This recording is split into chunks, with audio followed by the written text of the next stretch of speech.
जाएगा तथा उत्पाद को सरकार द्वारा ही खरीद लिया जाएगा। हम चरणबद्ध तरीके से किसान परिवारों को दूध से एक निश्चित आय अर्जित करने में सक्षम बनाने के लक्ष्य की ओर बढ़ रहे हैं, ताकि हम चुनाव से पूर्व किए गए वादों को पूरा कर सके।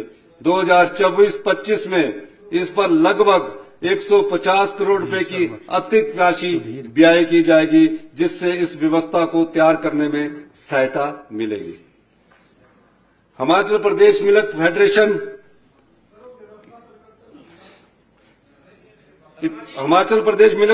फेडरेशन दूध उत्पादन सोसाइटियों से एग्रीकल्चर प्रोड्यूस मार्केट कमेटी द्वारा ली गई मार्केट फीस रिवर्स करने में बहुत समय लग जाता है। इससे इन सोसाइटियों का बहुत सारा पैसा कमेटी के पास काफी समय तक पड़ा रहता है। मैं घोषणा करता हूं कि 1 अप्रैल 2024 से दुग्ध उत्पादन सोसाइटियों से एपीएमसी द्वारा ली जाने वाली फीस माफ की जाएगी। इससे इन सोसाइटियों को करोड़ों रुपए का लाभ पहुंचेगा। मेरा लक्ष्य किसानों और पशुपालकों को न केवल दूध उत्पाद को कॉस्ट बेस्ड प्राइस मिले, बल्कि क्वालिटी बोनस भी मिले। इसी लक्ष्य की प्राप्ति के लिए मेरी सरकार निश्चित समय अवधि को ध्यान में रखकर कार्य कर रही है। यह सरकार एवं पशुपालकों के संयुक्त प्रयास से संभव हो पाएगा। प्रदेश के युवाओं में पशुपालन से संबंधित कौशल के विकास के उद्देश्य से हिमाचल प्रदेश कौशल विकास निगम के माध्यम से नए कौशल प्रशिक्षण कार्यक्रम शुरू किए जाएंगे। हिमगंगा योजना के अंतर्गत मैं वर्ष 2024-25 के दौरान कांगड़ा के ढगवार में 1.5 लाख लीटर पर डे की क्षमता वाले fully automated milk and milk products plant की स्थापना की घोषणा करता हूं। इस प्लांट के लिए भूमि उपलब्ध करवा दी गई है तथा इसकी क्षमता को बाद में बढ़ाकर 3 लाख लीटर पर डे कर दिया जाएगा। इस प्लांट में अत्याधुनिक तकनीक से दूध का पाउडर बनाया जाएगा, जिससे कि मांग से अधिक दूध को लंबे समय तक प्रिजर्व करके रखा जा सके। इसके अतिरिक्त दही, खोया, घी, आइसक्रीम, फ्लेवर्ड मिल्क, प्रोसेस्ड चीज तथा अन्य उत्पाद तैयार किए जाएंगे। इसके साथ ही यहाँ UHT अल्ट्रा हीट टेक्नोलॉजी से पैकिंग की सुविधा भी उपलब्ध होगी। दत्तनगर मिल्क प्रोसेसिंग प्लांट में 50,000 LPD की क्षमता का एक अतिरिक्त संयंत्र चालू कर दिया जाएगा तथा वर्तमान में विभिन्न जिलों में काम कर रहे दूध संयंत्रों के नवीनीकरण को प्राथमिकता दी जाएगी। ऊना तथा हमीरपुर में भी आधुनिक तकनीक से मिल्क प्रोसेसिंग प्लांट स्थापित किए जाएंगे, जिन पर लगभग 50 करोड़ रुपए व्यय किए जाएंगे। स्थानीय युवाओं को, किसानों को कलेक्शन सेंटर से मिल्क प्रोसेसिंग प्लांट तक दूध ले जाने के लिए 50% उपदान पर 200 रेफ्रिजरेटर मिल्क वैन्स उपलब्ध करवाई जाएगी। यानी कि जब दूध की पैदावार बढ़ेगी तो किसान कहाँ छोड़ेगा, उसके लिए उन्हें जो रेफ्रिजरेटर वैन होती है मिल्क प्रोसेसिंग के लिए, वो 50% पर उपलब्ध करवाई जाएगी। पशुपालकों को उत्तम नस्ल के पशु उपलब्ध करवाने के उद्देश्य से मैं सोलन जिले के दाड़ला घाट में कृत्रिम गर्भाधान प्रशिक्षण केंद्र की स्थापना करने की घोषणा करता हूं, जिसकी सहायता से कृत्रिम गर्भाधान प्रशिक्षण की सुविधा उपलब्ध करवाई जाएगी।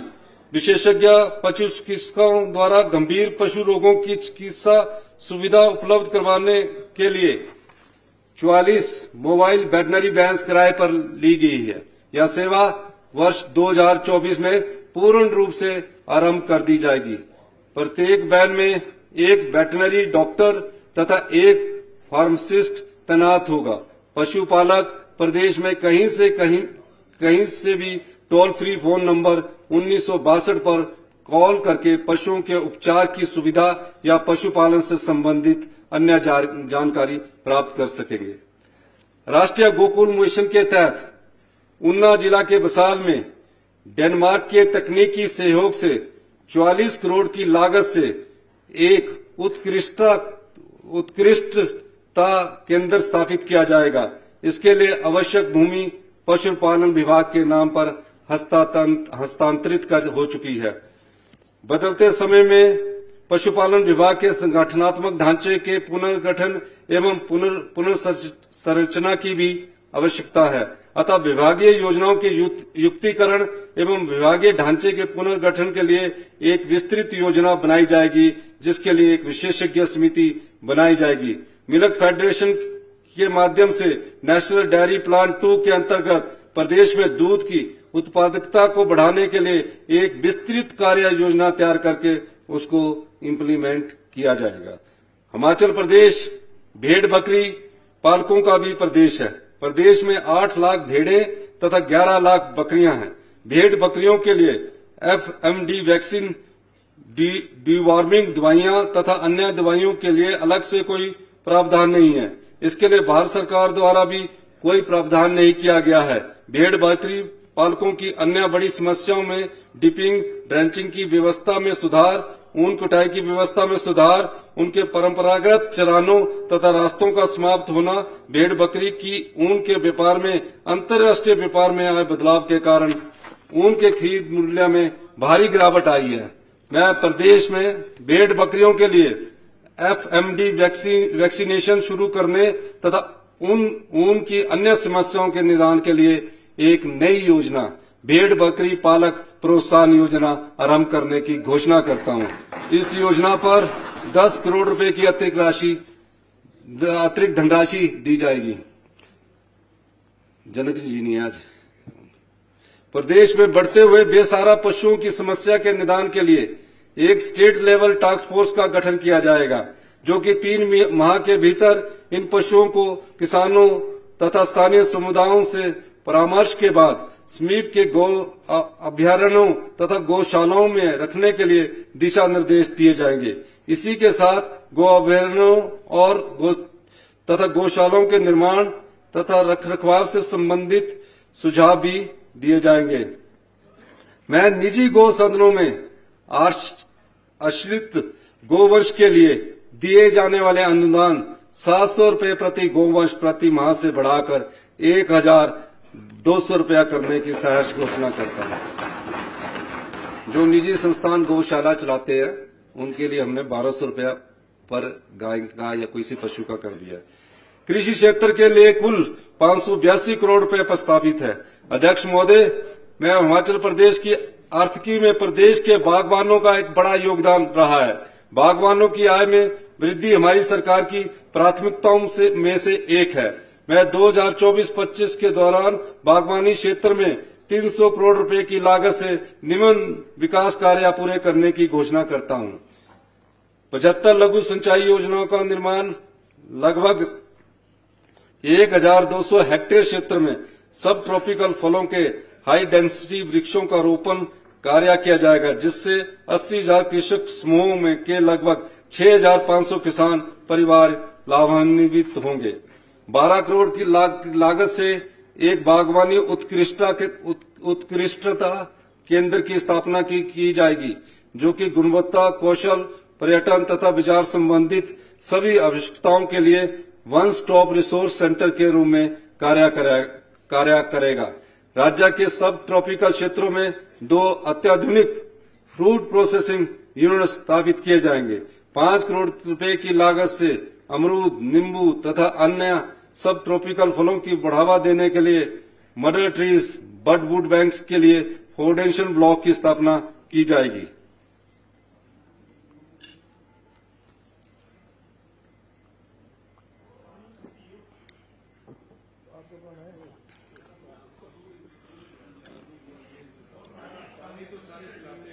बागवान भाइयों के साथ चर्चा के बाद मैं घोषणा करता हूं 2024 के सेब सीजन से, जो अगला सेब सीजन होगा, यूनिवर्सल कार्टन का प्रयोग आरंभ कर दिया जाएगा। इस दिशा में आवश्यक दिशा निर्देश तैयार करने हेतु सचिव कृषि की अध्यक्षता में दिसंबर 2023 में एक कमेटी का गठन किया जा चुका है।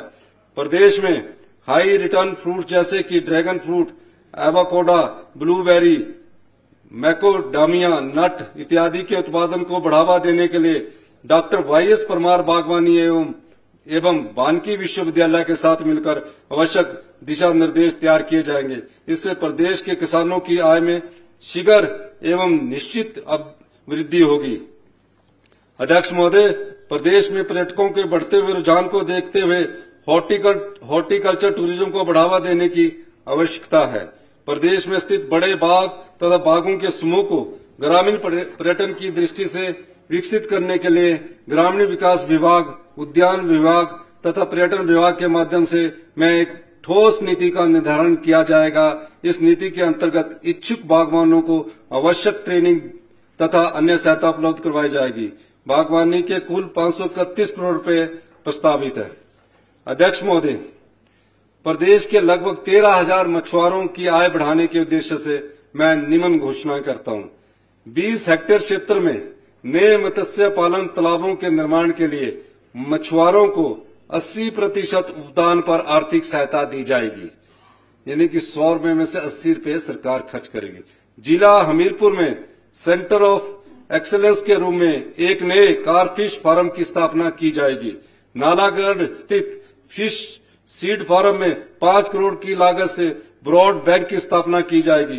प्रदेश के मछुआरों को मोटरसाइकिल, 3 व्हीलर तथा आई बॉक्सेस उपदान पर उपलब्ध करवाए जाएंगे। 10 नए बायोफ्लॉक फिश प्रोडक्शन तालाबों तथा 10 नई लघु बायोफ्लॉक फिश प्रोडक्शन इकाइयों की स्थापना की जाएगी।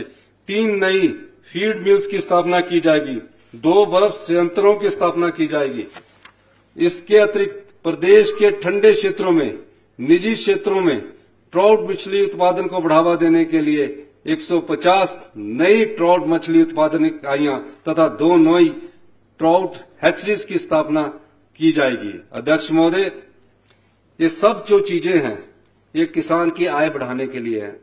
चाहे प्राकृतिक खेती है, चाहे दूध के मूल्य बढ़ाने की बात है, चाहे फिशरी की बात है, किसान और बागवान की आय बढ़े, उस दृष्टि से सबको जोड़ा गया है। इसके अतिरिक्त प्रदेश के ठंडे क्षेत्र, अध्यक्ष महोदय, गत वर्ष भारी वर्षा के कारण अन्य संपत्तियों के साथ साथ लारजी पावर हाउस को लगभग 658 करोड़ रुपए का नुकसान हुआ। लारजी पावर हाउस के यूनिट नंबर 1 को पूरी तरह से रिस्टोर कर दिया गया है तथा अन्य 2 यूनिटों को भी शीघ्र ही रिस्टोर कर दिया जाएगा। लगभग 2000 करोड़ रुपए की लागत से कार्यान्वित होने वाली Himachal Pradesh power sector development programme के लिए विश्व बैंक के साथ लोन एग्रीमेंट साइन कर लिया गया है। इसके माध्यम से स्मार्ट ग्रिड टेक्नोलॉजी की सहायता से प्रदेश के 13 शहरों में 24/7 पावर सप्लाई सुनिश्चित करने का कार्य शीघ्र आरंभ किया जाएगा। मैं हिमाचल प्रदेश को 2026 तक देश का पहला हरित ऊर्जा राज्य बनाने के अनुक्रम में तथा प्रदेश में सौर ऊर्जा को बढ़ावा देने के लिए निम्नलिखित घोषणाएं करता हूं। पेखूवाला स्थित 32 मेगावाट क्षमता वाले हिमाचल के सबसे बड़े सोलर पावर प्रोजेक्ट का शिलान्यास 2 दिसंबर 2023 में किया गया था। मैं इसे मार्च 2024 तक के अंत तक कमीशन करने की घोषणा करता हूं। ऊना में अगलौर स्थित 10 मेगावाट क्षमता वाले सोलर पावर प्लांट जून 2024 तक बनकर तैयार कर दिया जाएगा। ऊना के भंजाल में 5 मेगावाट क्षमता वाले सोलर पावर प्रोजेक्ट का सितंबर 2024 तक लोकार्पण कर दिया जाएगा। राजीव गांधी स्टार्टअप योजना के अंतर्गत निजी भूमि पर 45% उपदान पर 100 से 500 किलोवाट तक के सोलर पैनल लगाने के कार्य में गति लाई जाएगी। इस योजना के अंतर्गत प्रथम चरण में कुल 100 मेगावाट सोलर क्षमता का धोन सुनिश्चित किया जाएगा। निजी भूमि पर स्थापित होने वाले सौर ऊर्जा परियोजना का पंजीकरण पूरे वर्ष के लिए खुला रखा जाएगा, जिससे 100 मेगावाट सौर क्षमता का धोन शीघ्र संपन्न हो पाएगा। प्रदेश के बाल एवं बालिका आश्रम तथा वृद्ध आश्रम और Rajiv Gandhi model day boarding school में ग्रिड से जुड़े रूफटॉप सोलर प्लांट और वाटर हीटिंग सिस्टम स्थापित किए जाएंगे। सभी सरकारी भवनों के कनेक्टिंग लोड के कम से कम 20% की आपूर्ति ग्रिड से जुड़े रूफटॉप सोलर प्लांट के माध्यम से चरणबद्ध तरीके से करना अनिवार्य किया जाएगा। सोलन, पालमपुर और धर्मशाला नगर निगमों में सभी घरेलू उपभोक्ताओं को एनओसी प्राप्त करने के लिए नए भवन में सोलर वाटर हीटिंग सिस्टम लगाना अनिवार्य किया जाएगा तथा इन नियमों में स्थित सरकारी भवनों की छतों पर चरणबद्ध तरीके से सोलर प्लांट लगाने होंगे।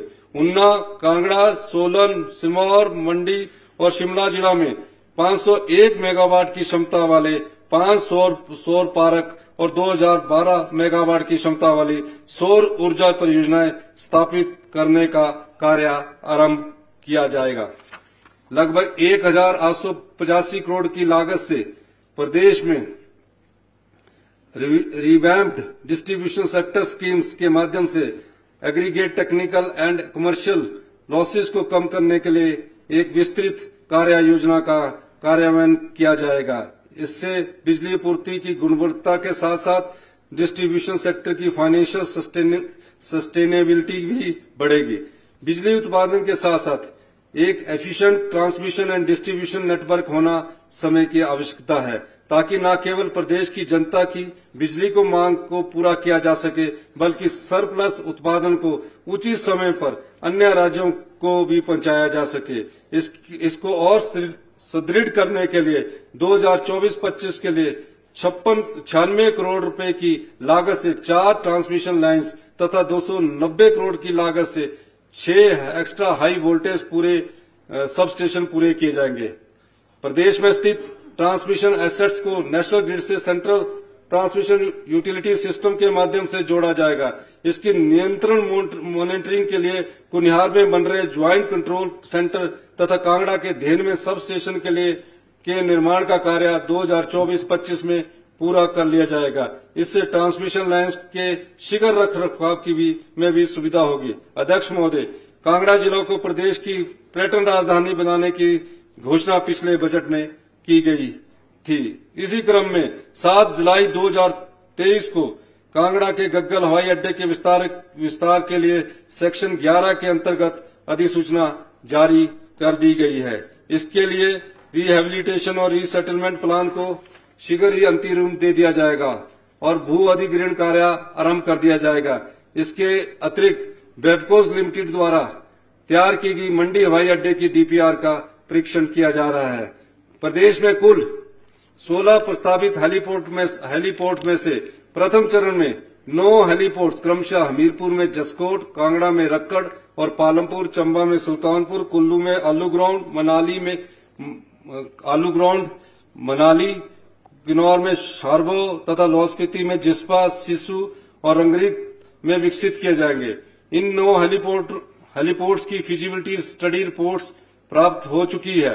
रक्कड़, सुल्तानपुर और पालमपुर का ऑब्स्टेकल लिमिटेशन सर्वे हो चुका है और इनकी डीपीआर शीघ्र ही बनकर तैयार हो जाएगी। रक्कड़ और पालमपुर का आर्किटेक्चरल डिजाइन प्राप्त हो चुका है। 13 करोड़ रुपए प्रति हेलीपोर्ट की लागत से रक्कड़, पालमपुर, रिकांगपियो, चंबा में हेलीपोर्ट्स का निर्माण कार्य आरंभ किया जाएगा।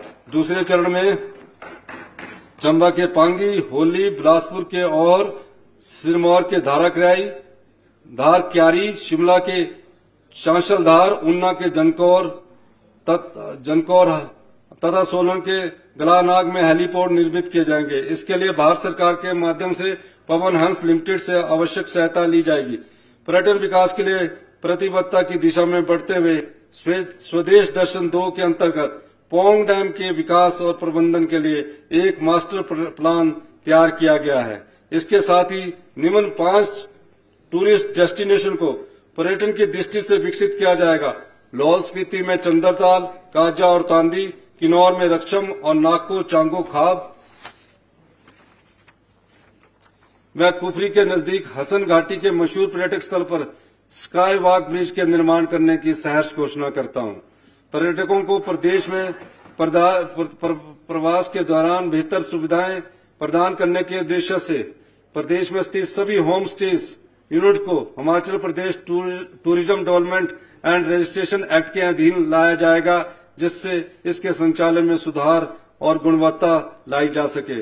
अध्यक्ष महोदय, प्रदेश में कैंसर के बढ़ते हुए मरीजों की संख्या चिंता का विषय है। प्रदेश में कैंसर की रोकथाम तथा उपचार के लिए आवश्यक सुविधाओं की व्यवस्था करनी होगी। मैं doctor Radhakrishna medical college Hamirpur में 100 करोड़ की लागत से state of the art facilities के साथ स्टेट कैंसर इंस्टीट्यूट की स्थापना करने की घोषणा करता हूं।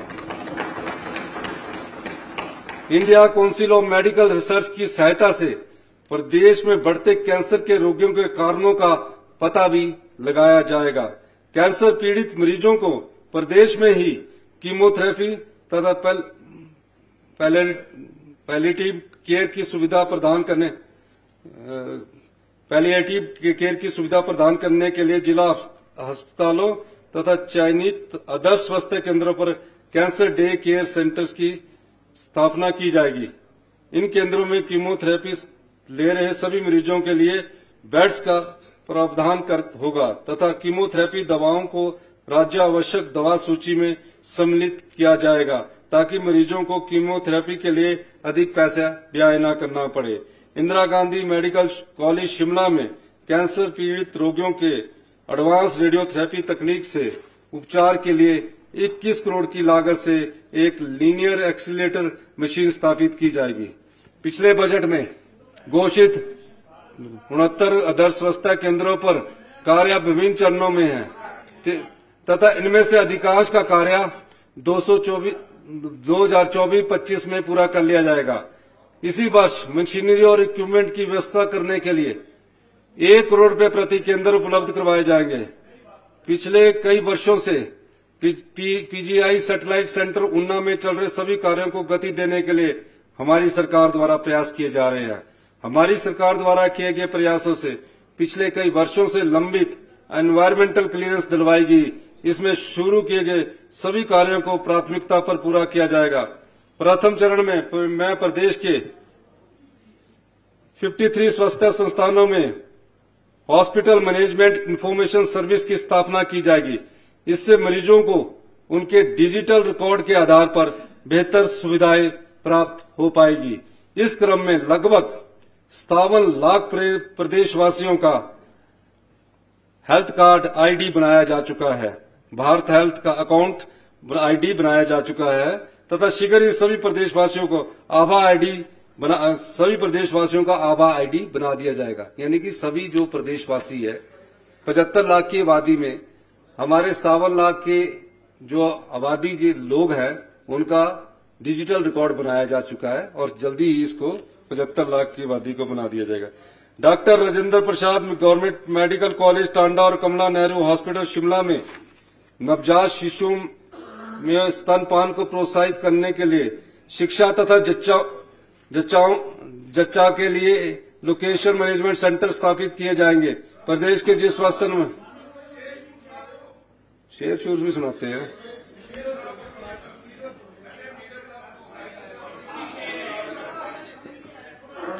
प्रदेश के जिन स्वास्थ्य संस्थानों में एक्सरे की सुविधा नहीं है वहां के निवासियों की सुविधा के लिए प्राइवेट प्रैक्टिशनर के माध्यम से यह सुविधा प्रदान की जाएगी। शेर इस बार कम है।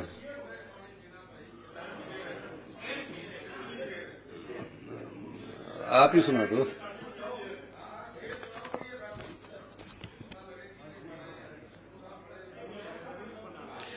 दो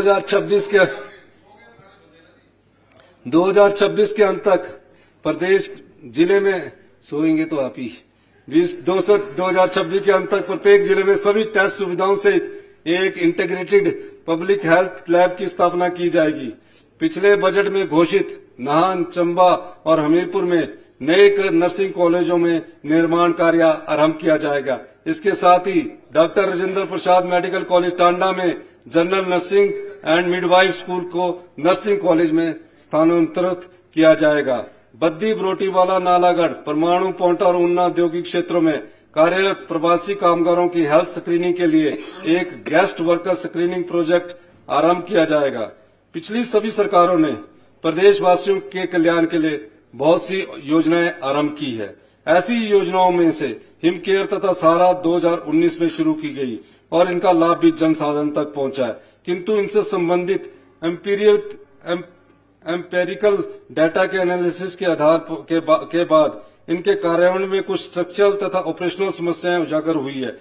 इनमें से प्रमुख समस्या है कि कन्वर्जेंस और टेक्नोलॉजी की एप्लीकेशन के अभाव में कुछ योजनाओं में डुप्लीकेशन हो रही है। मैं राष्ट्रीय स्तर के डोमेन एक्सपर्ट की सहायता से इन कमियों को दूर करके कुछ आवश्यक सुधार करने की घोषणा करता हूं, ताकि जरूरतमंद लोगों को उचित समय पर इन योजनाओं का लाभ मिल सके।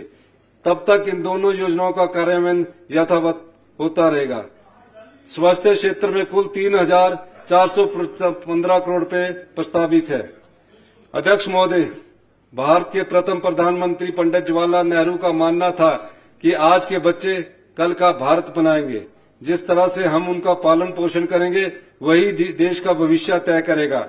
यह कथन आज के समय में और भी महत्वपूर्ण हो गया है, क्योंकि आज पूरी दुनिया में तकनीक के कारण जो परिवर्तन आ रहे हैं, उनकी गति और उनका प्रभाव जीवन के हर क्षेत्र पर पड़ रहा है। तेजी से बदलती इस नई दुनिया में एक अनिश्चित भविष्य के लिए बच्चों को तैयार करने में शिक्षा व्यवस्था का अत्यंत महत्वपूर्ण योगदान रहेगा। यह आवश्यक है कि हमारी शिक्षा व्यवस्था समावेशी, समानतापूर्ण, फ्यूचर ओरिएंटेड, नई तकनीक के प्रति सजग और भारतीय जीवन मूल्यों के प्रति संवेदनशील हो। हमें प्राथमिक स्तर पर से लेकर विश्वविद्यालय स्तर तक के संवैधानिक मूल्यों के आत्मसात करने के लिए एक अनुकूल वातावरण का निर्माण करना होगा। भारत के संविधान में हम भारत के लोगों ने अपने लिए एक संपूर्ण प्रभुत्व संपन्न समाजवादी, पथ निरपेक्ष, लोकतांत्रिक गणराज्य का उद्देश्य तय किया है। हमारी शिक्षा व्यवस्था का उद्देश्य इस पावन भावना के अनुरूप विभिन्नता में एकता एवं बहुरंगी भारत के निर्माण के लिए बच्चों को तैयार करना है। मेरी सरकार चाहती है कि हिमाचल प्रदेश के बच्चे संविधान की मूल भावना के अनुरूप एक स्वस्थ जीवन दृष्टि विकसित करें तथा मूलभूत साक्षरता तथा संख्या ज्ञान से लेकर कृत्रिम आर्टिफिशियल इंटेलिजेंस के प्रयोग तक हर कौशल में सर्वश्रेष्ठ बने। इस लक्ष्य की प्राप्ति के लिए हमने शिक्षा के क्षेत्र में व्यापक सुधार आरंभ किए हैं। प्राथमिक, आरंभिक तथा उच्च शिक्षा संस्थानों में उपलब्ध संसाधनों का साझा प्रयोग आज की आवश्यकता है। इस दृष्टि से प्रदेश में क्लस्टर प्रणाली आरंभ की गई है। इसके सकारात्मक परिणाम आ रहे हैं तथा इसे और अधिक सुदृढ़ किया जाएगा। इन संस्थानों में उचित गुणवत्ता और साइज के classroom, smart classroom with smart boards, audio visual teaching aids, learning software, proper seating arrangements, full strength of teachers, playground, clean toilet के साथ साथ अन्य सभी सुविधाएं उपलब्ध करवाई जाएगी।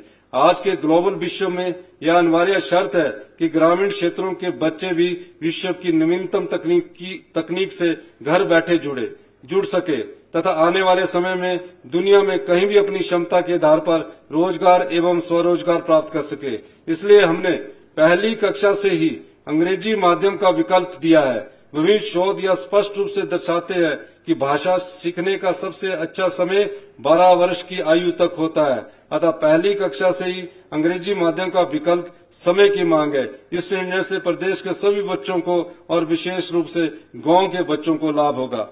राष्ट्रीय शिक्षा नीति के अनुरूप प्रदेश में स्कूली स्तर पर 5+3+3+4 शिक्षा प्रणाली लागू की जाएगी, जिसमें 3 साल का प्री स्कूल बाल बाटिका पाठ्यक्रम भी शामिल होगा।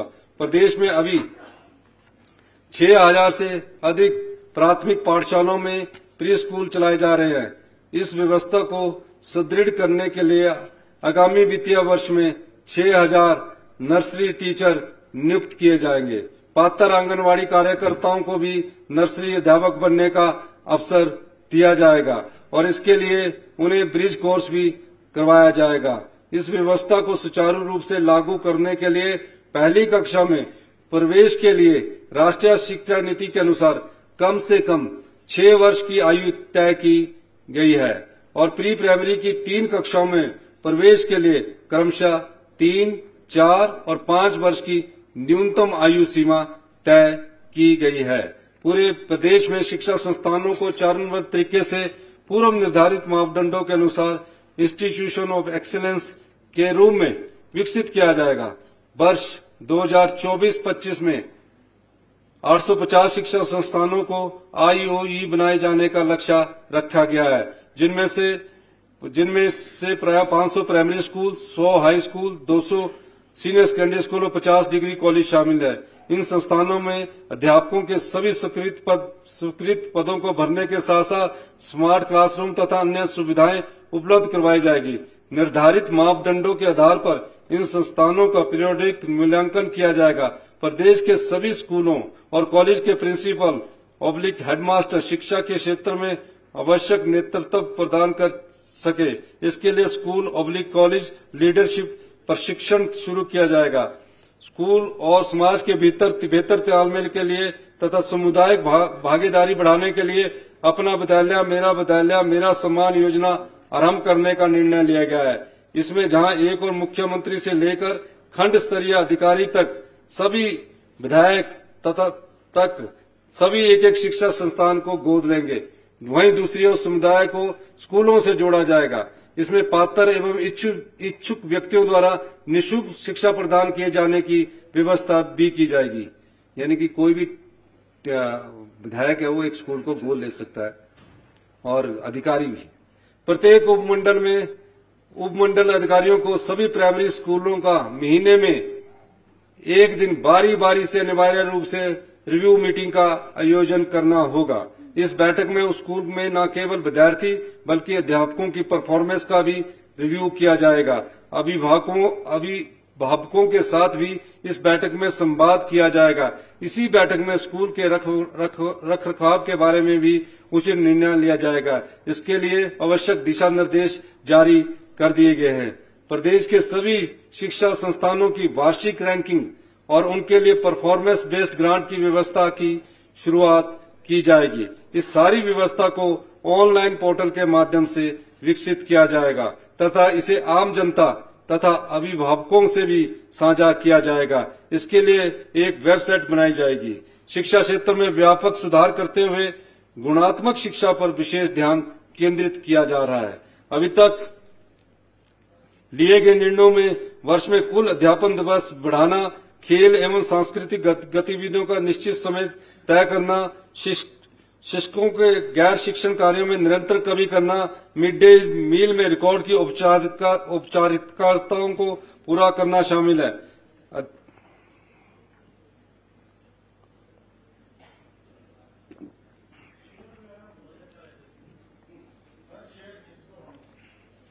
अध्यापकों को विद्यालय में भवन निर्माण कार्यों से अलग रखने के निर्देश जारी कर दिए गए हैं।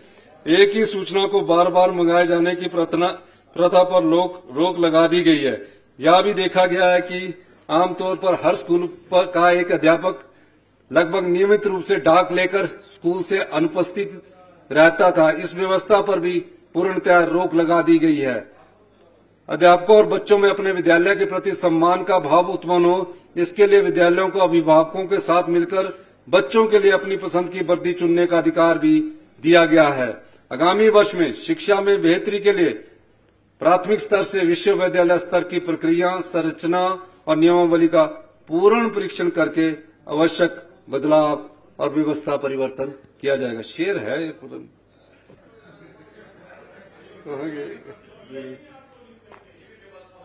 नहीं मेरे मोबाइल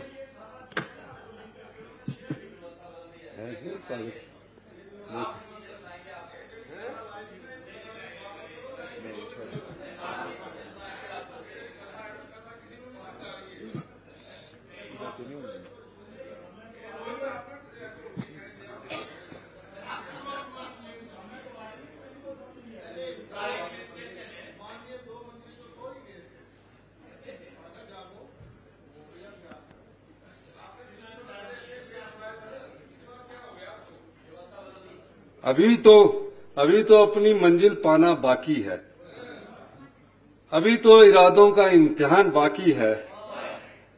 अभी तो तोली है मुट्ठी भर जमीन, अभी तोलना आसमान बाकी है।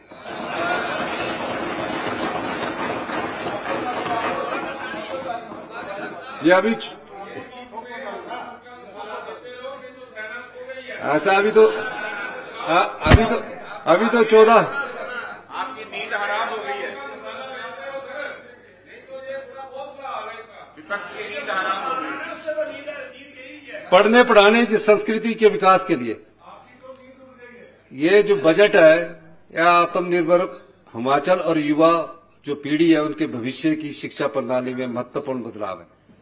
इसको आप आराम से समझिए और पढ़िए और आप भी महसूस करेंगे ये महत्वपूर्ण बदलाव आज के 40 साल की व्यवस्था परिवर्तन में जरूरी है। पढ़ने पढ़ाने की संस्कृति के विकास के लिए प्रदेश में वर्ष 2024 में पढ़ो हिमाचल के नाम से एक व्यापक जन अभियान आरंभ किया जाएगा। इन अभियानों में विद्यालयों के साथ साथ ग्रामीण एवं शहरी जन समुदाय को भी जोड़ा जाएगा।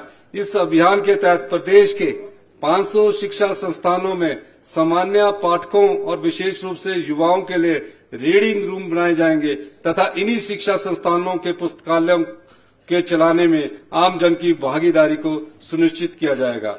मैं प्रत्येक जिला व उपमंडल मुख्यालय और पंचायत स्तर पर एक आधुनिकतम सुविधा सहित पुस्तकालय तथा वाचनालय बनाने की घोषणा करता हूं। पंचायत स्तर पर यह कार्य चरणबद्ध तरीके से पूरा किया जाएगा। प्रथम चरण में पंचायत स्तर पर 493 पुस्तकालयों का निर्माण करके इनमें पुस्तकें तथा अन्य सुविधाएं प्रदान की जाएगी, जिस पर 88 करोड़ रुपए व्यय किए जाएंगे। शिक्षा स्तर में सुधार लाने में प्रशिक्षित अध्यापकों का मुख्य योगदान है, अतः अध्यापकों के प्रशिक्षण को और अधिक रिजल्ट ओरिएंटेड बनाने के लिए district institute of education training diet तथा state council of educational research के नियमों में बदलाव लाकर इन्हें और अधिक प्रभावी बनाया जाएगा। इसी तरह से प्रदेश में state institute of educational management and training का पुनः गठन करके इसे क्रियाशील किया जाएगा। जिन स्थानों पर छात्रों और छात्राओं के लिए अलग अलग स्कूल अथवा महाविद्यालय चल रहे हैं, स्थानीय निवासियों की मांग पर आवश्यकता अनुसार उन दोनों को मिलाकर एक को एजुकेशनल शैक्षणिक संस्थान चलाने की शुरुआत की जाएगी। इससे छात्र व छात्राओं के शैक्षणिक विकास के साथ साथ उनका मनोवैज्ञानिक विकास होगा तथा व्यक्तित्व उभरेगा। इसके साथ ही जिन क्षेत्रों में 3 से 5 किलोमीटर के दायरे में कोई प्राथमिक शिक्षा विद्यालय ना हो, वहां के बच्चों को नजदीक के स्कूल तक लाने और वापस घर छोड़ने की व्यवस्था सरकार द्वारा की जाएगी।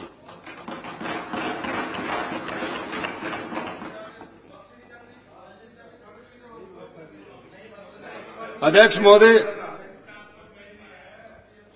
महोदय, एक अनुमान के अनुसार जल रहित रोगों से प्रतिवर्ष भारत को 49 अरब 78 करोड़ रुपए का नुकसान उठाना पड़ता है। भारत के 2/3 जिले पानी की कमी से जूझ रहे हैं। बच्चों को पीने के लिए साफ पानी मिले, इसके लिए प्रदेश व्यापी अभियान चलाया जाएगा तथा सरकारी स्कूलों के 8,50,000 से अधिक बच्चों के लिए मैं एक सुरक्षित एवं स्वच्छ पानी की बोतल उपलब्ध करवाने की घोषणा करता हूं। प्रदेश में पढ़ाए जा रहे पाठ्यक्रम का संवैधानिक मूल्यों के परिप्रेक्ष्य में पुनः मूल्यांकन किया जाएगा।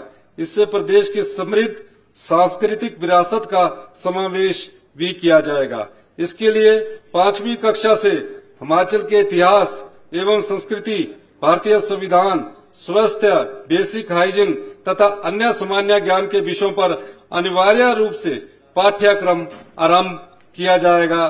सभी विद्यालयों में खेलों तथा व्यायाम के लिए प्रतिदिन कम से कम 1 पीरियड अनिवार्य किया जाएगा। आवश्यकता अनुसार फिजिकल एजुकेशन टीचर की नियुक्ति को प्राथमिकता दी जाएगी। 500 बच्चों से अधिक वाले स्कूलों में स्वयं सहायता समूह को मिड डे मील के अंतर्गत भोजन बनाने और परोसने में भागीदारी के लिए प्रोत्साहित किया जाएगा। National assessment and accreditation council NAAC उच्च शिक्षा में प्रदेश की स्थिति को जांचने एवं इससे किए जा रहे प्रयासों को आंकने का एक अच्छा माध्यम है। 2024-25 में नैक एक्रीडिटेशन के लिए प्रदेश के सभी पात्र कॉलेजों द्वारा अपनी दावेदारी प्रस्तुत की जाएगी।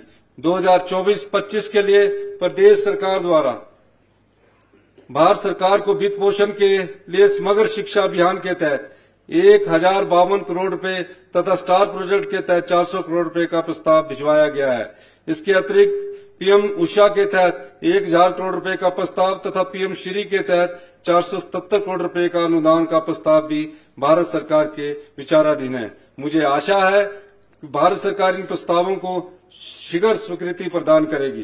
पिछली सरकार ने प्रदेश में 3 स्थानों पर अटल आदर्श विद्यालय बनाने आरंभ किए थे। मेरी सरकार इन्हें पूरा करने के लिए न केवल आवश्यक धनराशि उपलब्ध करवाएगी बल्कि इन्हें क्रियाशील भी करेगी। Rajiv Gandhi model day boarding school तथा एक अटल आदर्श विद्यालयों के लिए कर्मचारियों का एक विशेष कैडर बनाया जाएगा तथा इन्हें अंतर्राष्ट्रीय मानकों पर उत्कृष्ट शिक्षा संस्थानों के रूप में विकसित किया जाएगा। मैं प्रथम चरण में प्रदेश में 10 Rajiv Gandhi day boarding school क्रमशः लाड़ू, नगरोटा बगवा, कांगड़ा, अमलैड, भोरंज, संगनाई, फतेहपुर 5 और का निर्माण आरंभ करने की घोषणा करता हूं। 5 और के नाम नहीं लिखे हैं। शिक्षा क्षेत्र में कुल 9,560 करोड़ रुपए प्रस्तावित है। अध्यक्ष महोदय, प्रदेश के युवाओं को रोजगार एवं स्वरोजगार अवसर के लिए तैयार करने के उद्देश्य से मार्केट डिमांड के अनुरूप प्रशिक्षण दिया जाना आवश्यक है। मैं इसी उपक्रम में निम्न घोषणाएं करता हूं। राजीव गांधी राजकीय इंजीनियरिंग कॉलेज नगरोटा बगवां में कंप्यूटर साइंस और इंजीनियरिंग, आर्टिफिशियल इंटेलिजेंस और डाटा साइंस में बी.टेक और डिप्लोमा कोर्स शुरू किए जाएंगे। राजकीय बहुतकनीकी सुंदरनगर में computer science and engineering, artificial intelligence and machine learning में डिप्लोमा कोर्स शुरू किया जाएगा। राजकीय बहुतकनीकी हमीरपुर तथा तलवाड़ में कंप्यूटर इंजीनियरिंग एंड आईओटी में डिप्लोमा कोर्स शुरू किया जाएगा। अटल बिहारी वाजपेयी राजकीय इंजीनियरिंग कॉलेज प्रगति नगर कोटखाई में सिविल इंजीनियरिंग के बी.टेक और डिप्लोमा कोर्स आरंभ किए जाएंगे। राजकीय बहुतकनीकी जुंडौर में आरंभिक सत्र 2024 से कक्षाएं आरंभ कर दी जाएगी। बुझा दो ना इसको।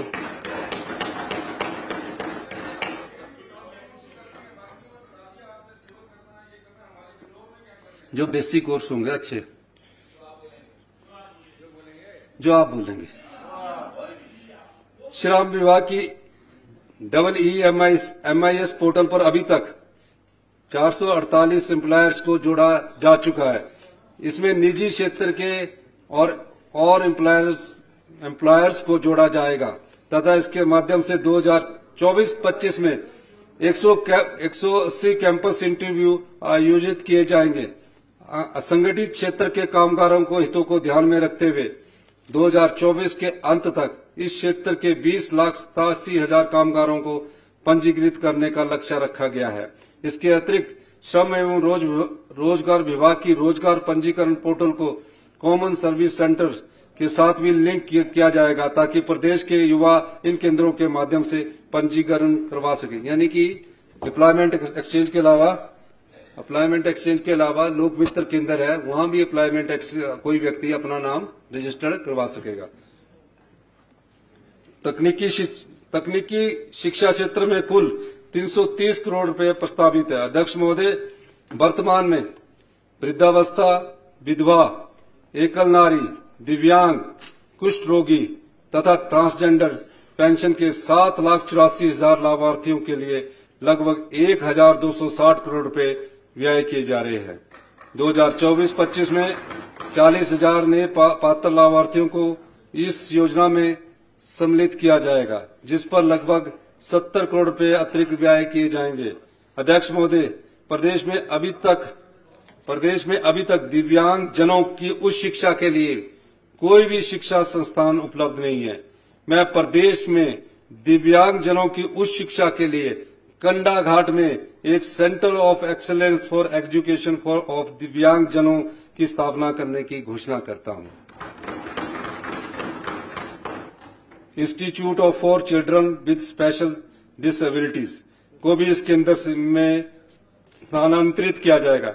इस केंद्र में 0 से 27 वर्ष की आयु के दिव्यांग बच्चों के लिए आवासीय सुविधाएं, खेल मैदान तथा सभी अन्य सुविधाएं प्रदान की जाएगी।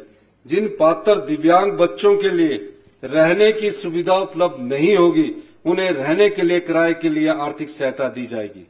प्रदेश के युवाओं को राष्ट्र निर्माण की ओर ले जाने के उद्देश्य से राज्य स्तर पर सभी सुविधाओं सहित कंडाघाट में एक आदर्श नशा निवारण केंद्र की स्थापना की जाएगी। इस केंद्र में पुस्तकालय, जिम, इंडोर तथा आउटडोर खेलों इत्यादि की सुविधा देने के साथ साथ यह भी सुनिश्चित किया जाएगा कि यह केंद्र सड़क से जुड़ा हो तथा कोई सामुदायिक स्वास्थ्य केंद्र अथवा सिविल हॉस्पिटल इस केंद्र के आसपास हो, जिसमें अन्य सुविधाओं के साथ साथ संबंधित परामर्श की सुविधा भी उपलब्ध होगी।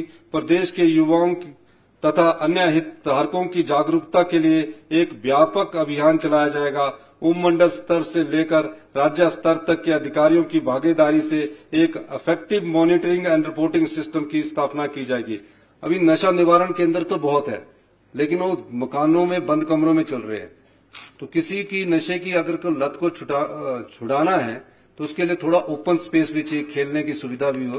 तो पहला हिमाचल प्रदेश का नशा निर्माण केंद्र जो निर्माण केंद्र है, आधुनिक सुविधाओं से लैस, इसको हम यहाँ हिमाचल प्रदेश में बनाने जा रहे हैं। अध्यक्ष कंडाघाट में अध्यक्ष महोदय, हिमाचल प्रदेश में स्वास्थ्य सेवाओं का व्यापक विस्तार हुआ है तथा इसके माध्यम से प्रदेश के सभी वर्गों को समय पर उचित सुविधा पहुंचाने के लिए हमारी सरकार सदा से ही प्रयत्नशील रही है। मैं एक नई योजना मुख्यमंत्री सुख आरोग्य योजना आरंभ करने की घोषणा करता हूं। इसके अंतर्गत प्रदेश में 70 वर्ष से अधिक आयु के सभी एवं ऐसे कृषकों एवं वृद्धों जो कि आयकर ना दे रहे हों अथवा कोई पेंशन ना ले रहे हों को मुफ्त चिकित्सा सुविधा दी जाएगी। इसके साथ ही मैं एक नई योजना मुख्यमंत्री सुख शिक्षा योजना आरंभ करने की भी घोषणा करता हूं। इसके अंतर्गत प्रदेश में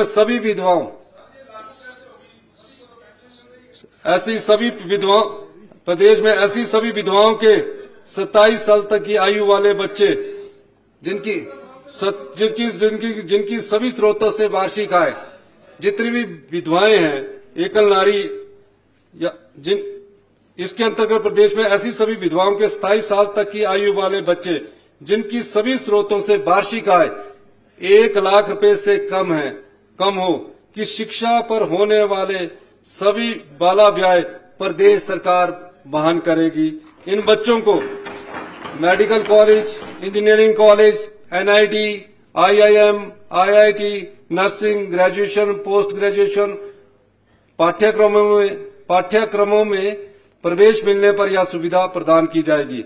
इसके अतिरिक्त विधवा, निराश्रित, तलाकशुदा और अक्षम माता पिता के सभी पात्र बच्चों के आरडी खाते में 18 वर्ष की आयु तक 1000 रुपया प्रति माह दिया जाएगा।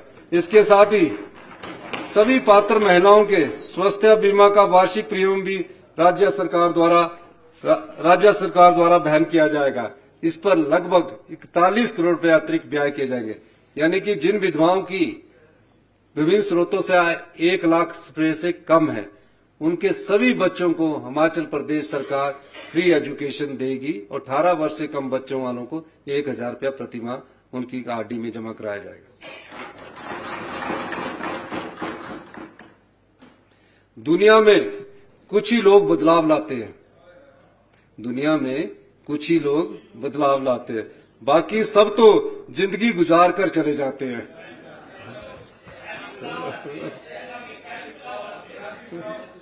सामाजिक सुरक्षा हेतु चलाई जा रही विभिन्न योजनाओं का लाभ लाभार्थियों तक समय तक पहुंचने के लिए हमारी सरकार कृत संकल्प है। मैं यहाँ भी घोषणा करता हूँ कि जिला विकास समिति की बैठक समय पर न आने। मुख्यमंत्री महोदय, ये रिएक्शन कोई नहीं हुआ, आपके अनुरोध पर था ये शेर आपके अनुरोध पर था ये। जिला विकास अब तो नहीं बोलोगे, शेर सुनना है। जिला विकास समिति की बैठक समय पर न होने, अब तो आ गई है काफी। जिला विकास समिति की बैठक समय पर न हो पाने की स्थिति में संबंधित जिलों के उपायुक्त को इन योजनाओं के अंतर्गत विभिन्न लाभार्थियों को दिए जाने वाले लाभों को स्वीकृत करने की शक्तियां दी जाएगी। ऐसी परिस्थिति में दी गई स्वीकृतियों पर जिला कल्याण समिति की होने वाली आगामी बैठक में अनिवार्य रूप से अनुमोदन प्राप्त करना होगा। अनुसूचित जाति, जनजाति तथा अन्य पिछड़े वर्गों से संबंधित लाभार्थियों के लिए चलाए जा रहे post graduate diploma in computer application courses में बाजार मांग के अनुरूप GST, tally, artificial intelligence, data management, machine learning, cyber security, AutoCAD इत्यादि नए कोर्सेज को सम्मिलित किया जाएगा ताकि इस कार्यक्रम के अंतर्गत प्रशिक्षित लाभार्थियों को उचित रोजगार प्राप्त हो सके। सामाजिक सुरक्षा, महिला, बाल एवं अन्य पिछड़े वर्गों के कल्याण के लिए कुल 2,457 करोड़ रुपए प्रस्तावित है। अध्यक्ष महोदय, अत्यधिक वर्षा से आई आपदा के चलते हमारी सरकार ने द्वारा आपदा प्रभावित परिवारों के लिए तुरंत प्रभाव से राशन, एलपीजी गैस कनेक्शन तथा सिलेंडर बिना किसी दाम के उपलब्ध करवाए गए। हमारी सरकार द्वारा की गई यह छोटी सी सहायता पीड़ित परिवारों के लिए संकट के समय एक बड़ा सहारा बनी।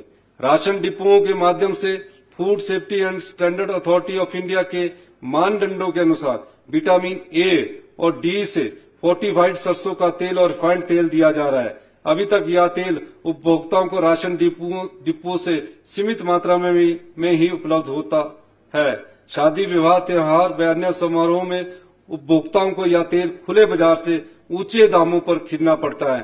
मैं घोषणा करता हूं कि 1 अप्रैल 2024 से सभी उपभोक्ता अपनी आवश्यकता के अनुसार राशन डिपो से यह तेल प्राप्त कर सकेंगे। इससे राज्य की महिलाओं को लगभग 100 करोड़ रुपए का लाभ मिलेगा। पब्लिक डिस्ट्रीब्यूशन सिस्टम को और सुदृढ़ बनाने के लिए integrated management of public distribution system को अपग्रेड किया जाएगा तथा one nation one ration card के अंतर्गत नेशनल पोर्टेबिलिटी को और सुदृढ़ किया जाएगा। इससे नेशनल फूड सिक्योरिटी एक्ट के प्रावधानों के अनुसार राशन वितरण को पारदर्शी बनाने में सहायता मिलेगी। इसी के अंतर्गत वेब आधारित केवाईसी का प्रावधान किया जाएगा, जिससे इंटरस्टेट पोर्टेबिलिटी के तहत लाभार्थियों को इस योजना से लाभ किसी भी राज्य में मिल सकेंगे।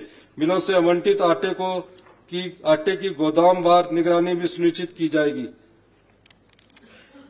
खाद्य उत्पादन के लिए कुल 200 करोड़ रुपए से अधिक व्यय किए जाएंगे। अध्यक्ष महोदय, पिछले वर्ष प्रत्येक ब्लॉक में निर्मित किए जा रहे प्लास्टिक वेस्ट मैनेजमेंट यूनिट्स को 2024-25 में ऑपरेशनलाइज कर दिया जाएगा। इसके ऑपरेशंस में बैकवर्ड और फॉरवर्ड लिंकेज सुनिश्चित की जाएगी ताकि इनका लाभ और अन्य क्षेत्रों तथा समुदाय को भी मिल सके। सभी जिलों में एक मॉडल पंचायत के लक्ष्य को पूरा करने के बाद इस मॉडल को कन्वर्जेंस के माध्यम से अन्य पंचायतों में चरणबद्ध ढंग से रेप्लिकेट किया जाएगा। प्रदेश के ग्रामीण क्षेत्रों को स्वच्छ बनाने के उद्देश्य से 2024-25 में 5,000 अतिरिक्त गांवों को ODF plus open defection free plus declare करने का लक्ष्य रखा गया है। इसके अतिरिक्त भूमि उपलब्धता के आधार पर कम से कम 4 साइट पर फेकल स्लज मैनेजमेंट प्लांट स्थापित किए जाएंगे। 2024-25 में ग्रामीण क्षेत्रों में 1,000 सहायता समूह बनाने का लक्ष्य रखा गया है। इन समूह को लगभग 32 करोड़ रुपए की राशि के रूप में रिवॉल्विंग फंड तथा कम्युनिटी इन्वेस्टमेंट फंड के रूप में देने के साथ साथ लगभग 50 करोड़ रुपए का ऋण देने का भी लक्ष्य रखा गया है। स्वयं सहायता समूह पर लगभग 100 करोड़ रुपया व्यय किए जाएंगे। सभी पंचायतों के अकाउंट्स ई ग्राम स्वराज सॉफ्टवेयर एप्लीकेशन से जोड़ दिए जाएंगे। इसके माध्यम से सभी पंचायतों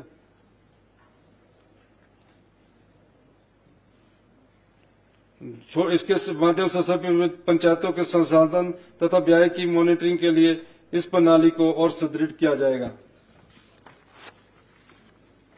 2024-25 में पंचायती राज संस्थानों के लिए 352 करोड़ रुपए 15वें वित्त आयोग की सिफारिशों के अनुरूप तथा 448 करोड़ रुपए 6ठे राज्य वित्त आयोग की सिफारिशों के आधार पर व्यय किए जाएंगे। पूर्व की यूपीए सरकार द्वारा आरंभ किया गया महात्मा गांधी ग्रामीण रोजगार गारंटी एक्ट मनरेगा ग्रामीण बेरोजगारों के लिए एक वरदान साबित हुआ है। मनरेगा कामगार इसके माध्यम से ग्रामीण क्षेत्रों में रोजगार प्राप्त करने के साथ साथ पब्लिक एसेट्स बनाने का कार्य भी कर रहे हैं। मैं मनरेगा कामगारों की दिहाड़ी, जो गांव में मनरेगा की दिहाड़ी है, पिछली बार 16 बढ़ाई थी, मैं मनरेगा कामगारों की दिहाड़ी वर्तमान में 240 रुपए से बढ़ाकर 300 रुपए करने की घोषणा करता हूं। पूरे 60 रुपए बढ़ाए। इस प्रकार सरकार मनरेगा कामगारों को 76 रुपए प्रतिदिन अपने संसाधनों से देगी। अब शेर सुन लो इस पर। रुकना हो अगर तो 100 बहाने, जाना हो तो रास्ते बड़े हैं। मतलब अगर रुकना है तो बहाने, कोई योजना लागू करनी ना हो तो बहाने बहुत है। हमने 300 रुपया हिमाचल प्रदेश में यह एक ऐतिहासिक वृद्धि है जो कि आज से पहले नहीं की गई है। इस वृद्धि से ग्रामीण अर्थव्यवस्था को अभी समझाता हूं। अगले में समझाना। हिमाचल प्रदेश में यह एक ऐतिहासिक वृद्धि है जो कि आज से पहले नहीं की गई। इस वृद्धि से ग्रामीण अर्थव्यवस्था को आत्मनिर्भरता की ओर ले जाने में गति मिलेगी। इसी के साथ जो मनरेगा में काम करने वाली महिलाएं होती है, इसी के साथ ऐसी विधवा, एकल, बेसहारा, दिव्यांग महिला मनरेगा कामगार जिनकी वार्षिक आय 2.5 लाख रुपए से कम हो तथा वर्ष में 100 दिन की मजदूरी पूरी कर चुकी हो को मकान बनाने के लिए 3 लाख रुपए तक की सहायता दी जाएगी। बशर्ते यह सहायता किसी और कार्यक्रम के अंतर्गत प्राप्त न हो। यानी कि 60 रुपए भी बढ़ाए, जो होगी 2.5 लाख से कम विधवा या उसको 3 लाख रुपया सहायता दी जाएगी। मैं पंचायती राज संस्थाओं के प्रतिनिधियों का मानदेय बढ़ाने की सहर्ष निम्न घोषणाएं करता हूं। अध्यक्ष जिला परिषद को 4,000 बढ़ोतरी के साथ 24,000 रुपये प्रति माह मानदेय मिलेगा। उपाध्यक्ष जिला परिषद को 3,000 बढ़ोतरी के साथ 18,000 रुपये प्रति माह मानदेय मिलेगा। सदस्य जिला परिषद को 13,000 बढ़ोतरी के साथ 1,300 रुपये बढ़ोतरी के साथ 7,800 रुपये प्रति मानदेय मिलेगा। अध्यक्ष पंचायत समिति को 1,900 रुपये बढ़ोतरी के साथ 11,400 रुपया प्रति माह मानदेय मिलेगा। उपाध्यक्ष पंचायत समिति को 1,400 रुपये बढ़ोतरी के साथ 8,400 रुपया प्रति माह मानदेय मिलेगा। सदस्य पंचायत समिति को 1,200 रुपया बढ़ोतरी के साथ 7,200 रुपया प्रति माह मानदेय मिलेगा। ग्राम पंचायत को 1,200 रुपये बढ़ोतरी, प्रधान ग्राम पंचायत को 1,200 रुपये बढ़ोतरी के साथ 7,200 रुपये प्रति माह मानदेय मिलेगा। उप प्रधान ग्राम पंचायत को 800 रुपया बढ़ोतरी के साथ 4,800 रुपये प्रति माह मानदेय मिलेगा। सदस्य ग्राम पंचायत को 250 रुपये बढ़ोतरी के साथ 750 रुपये प्रति ग्राम पंचायत बैठक हेतु मानदेय मिलेगा। ग्रामीण विकास एवं पंचायती राज के लिए कुल 2,356 करोड़ रुपए प्रस्तावित है। अध्यक्ष महोदय, 2024-25 से घर बनाने के लिए नक्शों की स्वीकृति ऑटो डीसीआर के माध्यम से एक सिंगल पोर्टल पर प्रदान की जाएगी। यदि घर का नक्शा इस पोर्टल पर अपलोड करने के बाद कोई भी कमी पाई जाती है तो आवेदक उसे ऑनलाइन देखकर ही आवश्यक दस्तावेज जमा करवा पाएंगे। इसी पोर्टल के माध्यम से प्राइवेट प्रोफेशनल्स 500 वर्ग मीटर तक के आवासीय नक्शे की अनुमति भी दे पाएंगे। मैं स्थानीय नगर निकायों के प्रतिनिधियों को प्रति माह दिए जाने वाले मानदेय को निम्न प्रकार से बढ़ाने की सहर्ष घोषणा करता हूं। पानी भी लेता हूं ना, वोकल कॉर्ड सूख जाती है तो थोड़ा एमएलओ से तो काट के दे रहा हूं, एमएलओ से ही काट के आ रही है कि एमएलओ की जो महापौर नगर निगम को 4,000 रुपये बढ़ोतरी के साथ 24,000 रुपये प्रति माह मानदेय मिलेगा। उप महापौर नगर निगम को 3,000 बढ़ोतरी के साथ 18,000 रुपया प्रति माह मानदेय मिलेगा।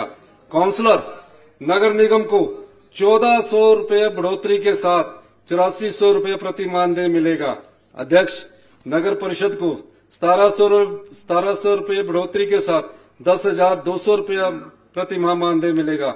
उपाध्यक्ष नगर परिषद को 1,400 रुपये बढ़ोतरी के साथ 8,400 रुपये प्रति माह मानदेय मिलेगा। पार्षद नगर परिषद को 700 रुपये बढ़ोतरी के साथ 4,200 रुपये प्रति माह मानदेय मिलेगा।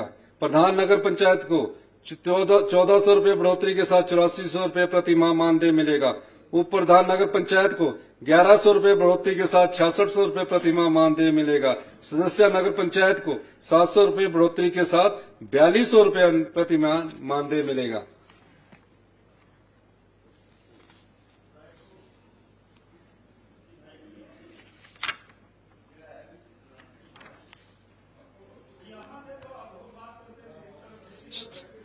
शहरी क्षेत्रों में हम डेमोक्रेसी के सभी इंस्टीट्यूशंस को मजबूत करना चाहते हैं। हम उसको कमजोर नहीं करना चाहते। शहरी क्षेत्रों में नहीं, एमएलओ से तो काट कर दे रहा हूं इनको। शहरी क्षेत्रों में कचरा प्रबंधन को और सुचारू रूप से चलाने के लिए तथा उस पर निगरानी के लिए राज्य विकास निदेशालय में एक पर्यावरण सेल की स्थापना की जाएगी। शहरी निकायों के कार्य में सुधार तथा आम जनता की सुविधा के लिए शहरी निकायों की कार्य प्रणाली को डिजिटलाइज किया जाएगा। इसके लिए राज्य स्तर पर एक स्टेट प्रोजेक्ट मॉनिटरिंग यूनिट की स्थापना की जाएगी, जो कि एक्सपर्ट्स के माध्यम से शहरी निकायों की कार्य प्रणाली को ऑनलाइन प्लानिंग, इम्प्लीमेंटेशन, मॉनिटरिंग तथा रिपोर्टिंग में सहायक सिद्ध होगी। इसी पहल के अंतर्गत शहरी निकायों में विभिन्न शुल्क एवं टैक्स ऑनलाइन इकट्ठे किए जा सकेंगे तथा विभिन्न सर्टिफिकेट एवं एनओसी ऑनलाइन जारी किए जा सकेंगे। इसी के अंतर्गत शहरी निकायों के अकाउंट्स को डिजिटाइज किया जाएगा। एजी सैक की सहायता से सभी शहरी निकायों में परिसंपत्तियों की जीआईएस मैपिंग की जाएगी। अध्यक्ष महोदय, मैं वाल्मीकि समाज के भाइयों तथा कामगारों के लिए आवास निर्माण में सहायता के लिए नई योजना महर्षि वाल्मीकि कामगार आवास योजना आरंभ करने की घोषणा करता हूं। रामायण के रचयिता महर्षि वाल्मीकि जी थे। मैं आज उनके नाम से महर्षि वाल्मीकि कामगार आवास योजना आरंभ करने की घोषणा कर रहा हूं। अभी राम मंदिर भी बना, तो इसके अंतर्गत वाल्मीकि समाज के ऐसे सफाई कर्मचारी जिनकी वार्षिक आय 2.5 लाख रुपए से कम हो तथा उनके पास अपना घर न हो को घर बनाने के लिए 3 लाख रुपए की आर्थिक सहायता दी जाएगी।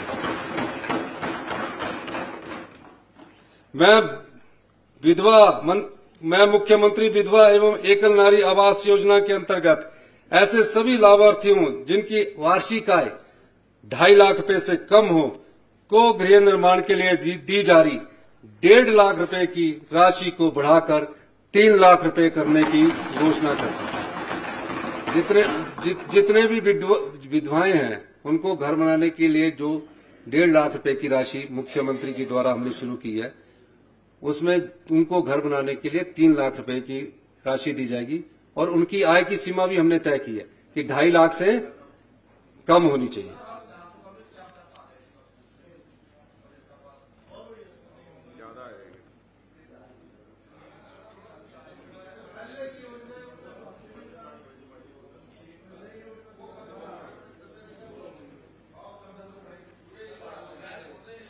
सुनो, असर है ये हमारी दस्तकों का। जहां दीवार थी दर हो गया। हमारी सरकार ने नए रास्ते बनाए हैं, बदलते समय के मुताबिक काम शुरू किया, बाधाओं को खत्म कर दिया। जहां दीवार नजर आती थी आपको वहां दरवाजा बन गया।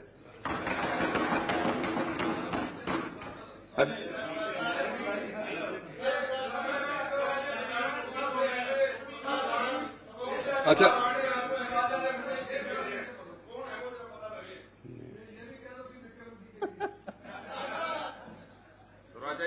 लिए बना रहे हैं आपको। विक्रम जी यहाँ आ जाओ, इसके लिए दरवाजा बना रहे हैं। मेरे तो आप शुभ चिंतक है।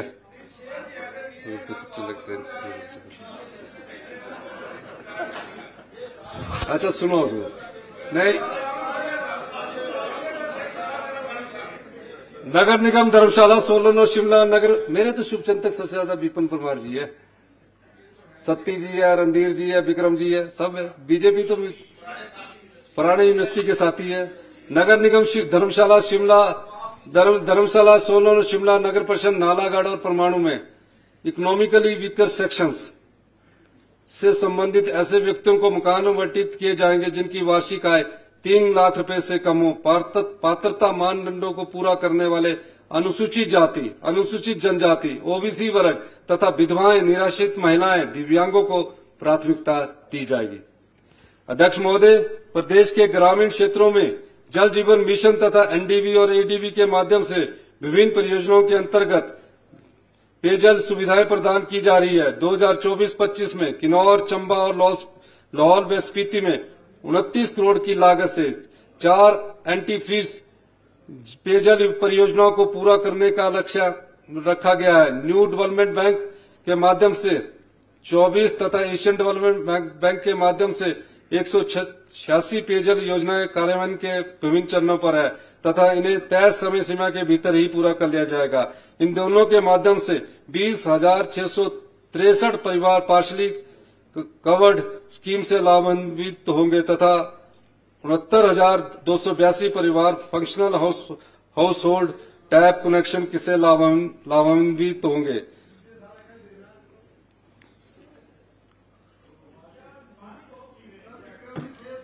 कोड सुविधा, वोकल कोड सुखती है ना। शहरी क्षेत्रों में पेयजल योजना आपूर्ति में सुधार के उद्देश्य से मैं 2024-25 के लिए निम्न घोषणाएं करता हूं। 4 शहरों क्रमशः ज्वाली, हमीरपुर, बैजनाथ, पपरोला तथा नेरचौक में 135 litre per capita per day की क्षमता वाली पेयजल योजनाओं का काम पूरा कर लिया जाएगा। इसी प्रकार अंब और बुनतर के लिए 33 करोड़ की लागत से पेयजल योजनाओं के कार्यान्वयन को गति दी जाएगी और प्रयास रहेगा कि 2024-25 के अंत तक इसका कार्य पूरा कर लिया जाए। 112 करोड़ की लागत से नाहन, अर्की, निर्मंड, पालमपुर और जोगिंदर नगर के लिए पेयजल सुधार योजनाओं का कार्य शीघ्र आरंभ कर दिया जाएगा। मेरे पिछले बजट में घोषित 24x7 पेयजल योजनाओं के कार्यान्वयन की दिशा में रामपुर में वार्ड नंबर 6 और 7, नालागढ़ और चंबा में पेयजल योजनाओं का कार्य आरंभ कर दिया गया है तथा अन्य 9 शहरों में इन कार्यों को शीघ्र आरंभ करने के प्रयास किए जा रहे हैं। हिमाचल प्रदेश में पेयजल की गुणवत्ता सुधारने की दिशा में मेरे द्वारा की गई घोषणाओं को पूरा किया गया है तथा स्थानीय महिलाओं की भागीदारी से village water and sanitation committees का गठन करने के बाद महिलाओं को प्रशिक्षित किया जा चुका है। अब तक 69 टेस्टिंग लैब स्थापित की जा चुकी है, जिनमें से 62 की accreditation national accreditation board for testing and calibration द्वारा की जा चुकी है। 2024-25 में इस व्यवस्था को और सुदृढ़ किया जाएगा ताकि प्रदेश की जनता को स्वच्छ एवं कीटाणु रहित पेयजल उपलब्ध हो सके। पिछले बजट में घोषित एसओपी के अनुसार पेयजल योजनाओं तथा एसटीपी में यूवी सिस्टम लगाने के लिए 37 ऐसी साइट्स की पहचान की गई है जहां जल स्रोतों में या तो कंटेमिनेशन है या इसकी संभावना है। इन साइट्स पर शुद्ध पेयजल उपलब्ध करवाने के उद्देश्य से यूवी सिस्टम लगाने के लिए आवश्यक कदम उठाए जाएंगे। गगरेट, ढलौजी, चुवाड़ी, रिवाल्सर, भोटा, संतोषगढ़, बैजनाथ, पपरोला और नेरचौक में सीवरेज परियोजनाओं पर चल रहे कार्यों को गति दी जाएगी तथा उन्हें 2024-25 में पूरा करने के प्रयास किए जाएंगे। राजगढ़, बंजार, चौपाल, नेरबा तथा शाहपुर में सीवरेज परियोजनाओं के निर्माण का कार्य 2024-25 में पूरा किया जाएगा। उपरोक्त के अतिरिक्त नाबार्ड द्वारा स्वीकृत 16 ग्रामीण क्षेत्रों में सीवरेज परियोजनाओं के निर्माण के कार्य को 2024-25 में भी अवार्ड कर दिया जाएगा। एएफडी द्वारा 817 करोड़ रुपए की लागत से स्वीकृत परियोजनाओं के अंतर्गत मनाली, पालमपुर, नाहन, करसोग तथा बिलासपुर के लिए sewerage treatment plant, water waste treatment plant और मनाली के लिए इस पेयजल योजना स्वीकृत की गई है। इनमें से मनाली सीवरेज नेटवर्क का कार्य प्रगति पर है तथा शेष कार्य को शीघ्र ही आरंभ कर दिया जाएगा। शेर बहुत आगे है पर सुनाए कौन सा?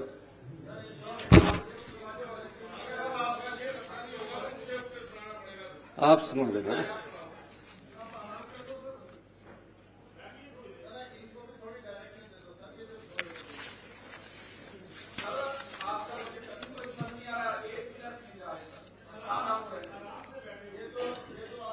हम आपको परेशानी तो करने आए हैं।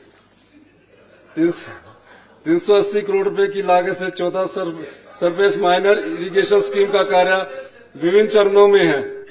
इनमें फिट नहीं बैठो ना, जब फिट बैठेगा तब होगा। इन योजनाओं के माध्यम से लगभग 9,700 हेक्टेयर का सीसीए उपलब्ध करवाया जाएगा। प्रधानमंत्री कृषि सिंचाई योजना के अंतर्गत स्वीकृत इन योजनाओं को भारत सरकार द्वारा जारी धनराशि के आधार पर गति दी जाएगी। प्रधानमंत्री कृषि सिंचाई योजना के अंतर्गत स्वीकृत 4 योजनाओं में से लाभरंग गार्डन कॉलोनी तथा पू के लिए स्वीकृत योजना को पूरा करने के लिए लगभग 53 लाख की राशि ट्राइबल डेवलपमेंट प्रोग्राम से उपलब्ध करवा दी गई है।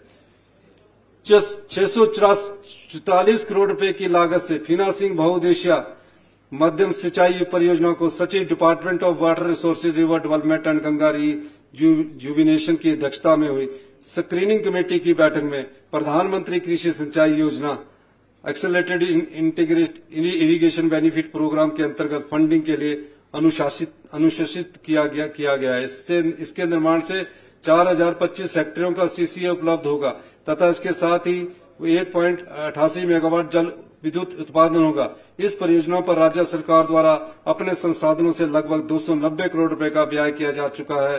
केंद्र द्वारा धनराशि के आधार पर इस परियोजना के कार्यान्वयन को गति दी जाएगी। जल शक्ति के लिए कुल 3,365 करोड़ रुपए प्रस्तावित है। अध्यक्ष महोदय, मानसून आपदा के चलते प्रदेश में सड़कों तथा पुलों को व्यापक नुकसान पहुंचा। हमारी सरकार द्वारा बिना समय गवाए राहत और पुनर्निर्माण कार्य शुरू किया गया तथा बहुत ही कम समय में सभी मुख्य सड़कें ट्रैफिक के लिए खोल दी गई। छोटी सी अवधि में 18 वैली ब्रिज एवं 27 रोपवे झूलों की सहायता से क्षतिग्रस्त सड़कों को बहाल किया गया। मैं इस सदन के माध्यम से ऐसे सभी चुने हुए जनप्रतिनिधियों तथा सरकारी अधिकारियों एवं कर्मचारियों का जिन्होंने दिन रात प्रदेश की जनता के साथ खड़े होकर बहाली का काम किया, दिल से धन्यवाद करता हूं। रेलवे तथा जल परिवहन के अभाव में प्रदेश को एक मजबूत सड़क नेटवर्क की आवश्यकता है। पिछले लगभग 53 वर्ष के कार्यकाल में प्रदेश में बहुत सी नई सड़कें बनी तथा उनके माध्यम से बहुत से गांव जुड़े। वर्तमान में 40,703 किलोमीटर मोटर योग्य सड़कें, 34,055 किलोमीटर पक्की सड़कें तथा 2,478 पुल है। कुल 3,615 ग्राम पंचायतों में से 3,578 ग्राम पंचायतों को मोटर योग्य अथवा जीप योग्य सड़कों से जोड़ा जा चुका है। शेष बची पंचायतों में से 10 और पंचायतों को 2024-25 में मोटर योग्य सड़क से जोड़ दिया जाएगा। हमारी सरकार द्वारा प्रधानमंत्री ग्रामीण सड़क योजना 3 के अंतर्गत 2,683 किलोमीटर लंबी 254 सड़कों के लिए 2,643 करोड़ रुपए की स्वीकृति प्राप्त की गई है। इस योजना के अंतर्गत 2024-25 में निम्नलिखित कार्य पूर्ण किए जाएंगे। 500 किलोमीटर लंबी सड़कों की अपग्रेडेशन होगी, 325 किलोमीटर नई सड़कों का निर्माण, 8 पुलों का निर्माण, 15 बस्तियों को सड़कों से जोड़ा जाएगा। इसी प्रकार प्रधानमंत्री ग्राम सड़क योजना के अंतर्गत 825 किलोमीटर लंबी सड़कें व 8 पुलों का निर्माण किया जाएगा। इसके अतिरिक्त प्रधानमंत्री ग्रामीण सड़क योजना 1 एवं 2 के अंतर्गत 150 किलोमीटर लंबी सड़कों में क्रॉस ड्रेनेज की सुविधा प्रदान की जाएगी। हमारी सरकार द्वारा 2024-25 में 115 किलोमीटर लंबे राष्ट्रीय उच्च मार्ग पर 631 करोड़ रुपए के व्यय से 13 पुलों सहित 19 कार्यों को पूरा करने का लक्ष्य रखा गया है। इसके अतिरिक्त 4,490 करोड़ की लागत से राष्ट्रीय उच्च मार्गों को 2 लेन अथवा 4 लेन करने के लिए एक प्रस्ताव केंद्र सरकार को भेजा जाएगा। इनमें से राष्ट्रीय उच्च राजमार्ग पर प्रमुख कार्य निम्नलिखित है। 500 करोड़ रुपए की लागत से सैंज लूरी ओट, 750 करोड़ रुपए की लागत से सैंज लूरी ओट राष्ट्रीय उच्च मार्ग पर जलोड़ी पास सुरंग का निर्माण, 200 करोड़ रुपए की लागत से नगरोटा भगवान रानीताल 300 करोड़ रुपए की लागत से चंबा भरमौर, 500 करोड़ की लागत से नाहन कुमारहट्टी, लगभग 250 करोड़ की लागत से विभिन्न राष्ट्रीय उच्च मार्गों पर पुलों का निर्माण, लगभग 2000 करोड़ रुपए की लागत से विभिन्न कार्य। आगामी वर्ष के दौरान नाबार्ड के माध्यम से RIDF के अंतर्गत 205 किलोमीटर लंबी नई सड़कें, 305 किलोमीटर सड़कों पर क्रॉस ड्रेनेज, 425 किलोमीटर लंबी सड़कों की टायरिंग तथा 25 पुलों का निर्माण किया जाएगा। सेंट्रल रोड्स इंफ्रास्ट्रक्चर फंड के अंतर्गत निम्न 5 स्वीकृत सड़कों का निर्माण कार्य 2024-25 में पूरा किया जाएगा। जिया मानीकरण सड़क पर वर्षा से हुए नुकसान का मरम्मत कार्य, शाहपुर सोहंता चुवाड़ी मार्ग का उन्नयन, ब्यास नदी पर टेरेस तथा स्थाना को जोड़ने वाले पुल का निर्माण, बागचल मेहरे बड़सर सड़क का उन्नयन, पड़ोगा त्यूंडी में स्वान नदी पर पुल का निर्माण। अध्यक्ष महोदय, पर्यावरण संरक्षण तथा लागत को कम करने की दृष्टि से 2024-25 में 230 किलोमीटर लंबी सड़कों पर प्लास्टिक वेस्ट का इस्तेमाल किया जाएगा। इसके अतिरिक्त अधिक ऊंचाई वाली सड़कों पर कैल्शियम क्लोराइड और ब्राइन सोल्यूशन का प्रयोग किया जाएगा ताकि सर्दियों में इन सड़कों पर बर्फ न जम सके और संभावित दुर्घटना को टाला जा सके।